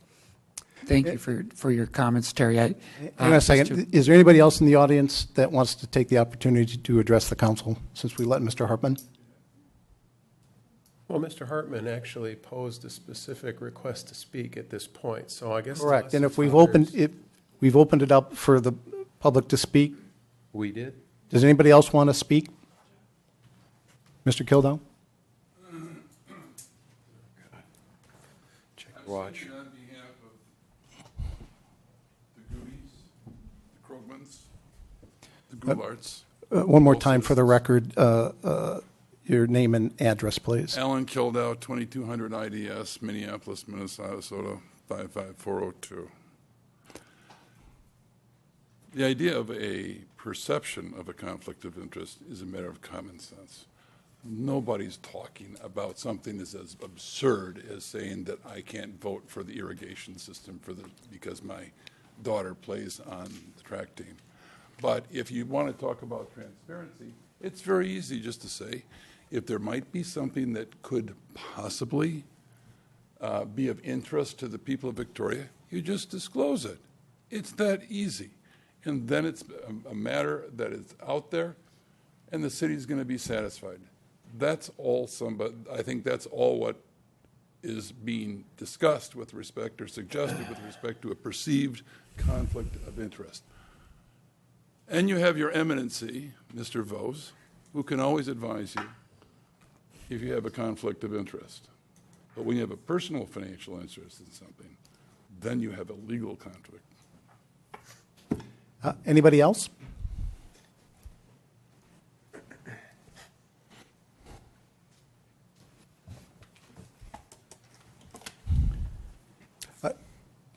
John Carlson, 752 Tilia Lane. It's hard not to get very frustrated. And I try and keep my focus on the betterment of the city. And that involves, when it comes to issues like this, realizing that, take the high road and realize that deep down everyone feels they're principled in their beliefs. And I've used that to try and guide me. But one thing that kind of put me over the top tonight was having Mr. Kildrow here, and I'm assuming, Mr. Mayor, that you're involved in that. I don't think we need to be hearing from the legal representation from one of the parties in an active lawsuit, and you're initiating that person being here. For the record, I did not. He came here as part of the legal fees discussion, and I am not part of that activity. I'd like to have us have open public time to hear from people on one side or the other, and I hate calling it sides. But I'd like to have people be able to share and express their opinions, hopefully on the business of the city that doesn't have to involve legal disputes. And I do think you have some influence in this matter. He's getting billable hours for being here. Everyone here are volunteers. You're volunteers. I've got the. All right, yeah, gentlemen, please. He comes in very highfalutin. We're the people of this city. So, anyway, I don't know where I'm going with that, but I think, Mr. Mayor, I think you do have some influence, and I find it ironic that you talk about the fact that the legal limits or the financial limits are enough when you're the one who has a lot to do with, I think, how people can feel intimidated, and I think can indeed influence people in the future that want to run as volunteers to be public servants, as elected leaders. I don't know what to tell you, but I just hope some of this stuff sinks in. Anybody else? Okay, final comments about the council? Well, I'm going to close by saying that I'd like to make a motion. And the motion is this, that this council reaffirms that it is currently and will continue its commitment to observe and follow all relevant state statutes and recommendations of the League of Minnesota Cities with respect to conflicts of interest. Second. All in favor, say aye. Aye. Aye. All opposed, no. All right, passes unanimously. Next item. It's late. Unless there's objections by the council, I'd like to table this to the next meeting. Any objections from the council? Hearing none, let's move to What was the item? I'm sorry, Mr. Mayor. It was a discussion on ordinance updates. Yeah, let's move that, please. Lori, reports of the city manager. Mayor, there are a number of items included in the correspondence section this evening. If anyone has questions on those items specifically, I'm happy to address those. One of them in particular was raised by a resident at a previous meeting having to do with the Waterford Landing addressing by the Postal Service. City staff did make a concerted effort with the Postal Service to have the homes within Waterford Landing be able to receive mail at a Victoria mailing address. It's very important from a community identity perspective. It's just not always possible with the Postal Service, and we have reached the conclusion where those homes will have the Excelsior 5531331 mailing address, and I don't believe that there's any option to pursue that further at this point. But I want you to know that we did make a concerted effort on that front to get Victoria addresses, in our policy whenever possible is to make that push with the Postal Service. Not related to any item in the correspondence, I also just wanted to say to those that might be watching that from a staff perspective, from my perspective, I know that this environment can be a little bit intimidating, and if there are residents that have questions, I'll speak on your behalf because I know your practices, all of you, and for myself, all the council members and me and other staff take phone calls, and we can answer questions in an offline manner if there are people that want to get involved. But I'll often hear from people, I wanted to ask, but I don't want to do it at a council meeting, and that's fine. We're here 3.5 hours tonight. You don't have to sit through a whole meeting if you have a question that we can answer offline. They're happy to do it. I'm happy to do it. That's it, Mayor. All right, Bob? Mayor, thank you, nothing. Council members? Just one small item, and this is related to the minutes of a meeting a few meetings back, and I had pulled the item because there were some, I guess, inconsistencies or lack of summary on one item, and so I think most of the points got updated, but the last one did not, and that was that the summary of the discussion around use of personal email addresses was that the mayor intends to continue operating outside of city policy specifically. And the record needs to show that. And I think we were going to update the minutes, but it looked back and it doesn't look like it happened. So we can either just make that as a statement now, or you can go back and amend the minutes. I have no preference. Anybody else? Okay, I have nothing. Can we have a motion to adjourn? I'll make a motion to adjourn this meeting. Second? I'll second it. All in favor signify by saying aye. Aye. We are adjourned.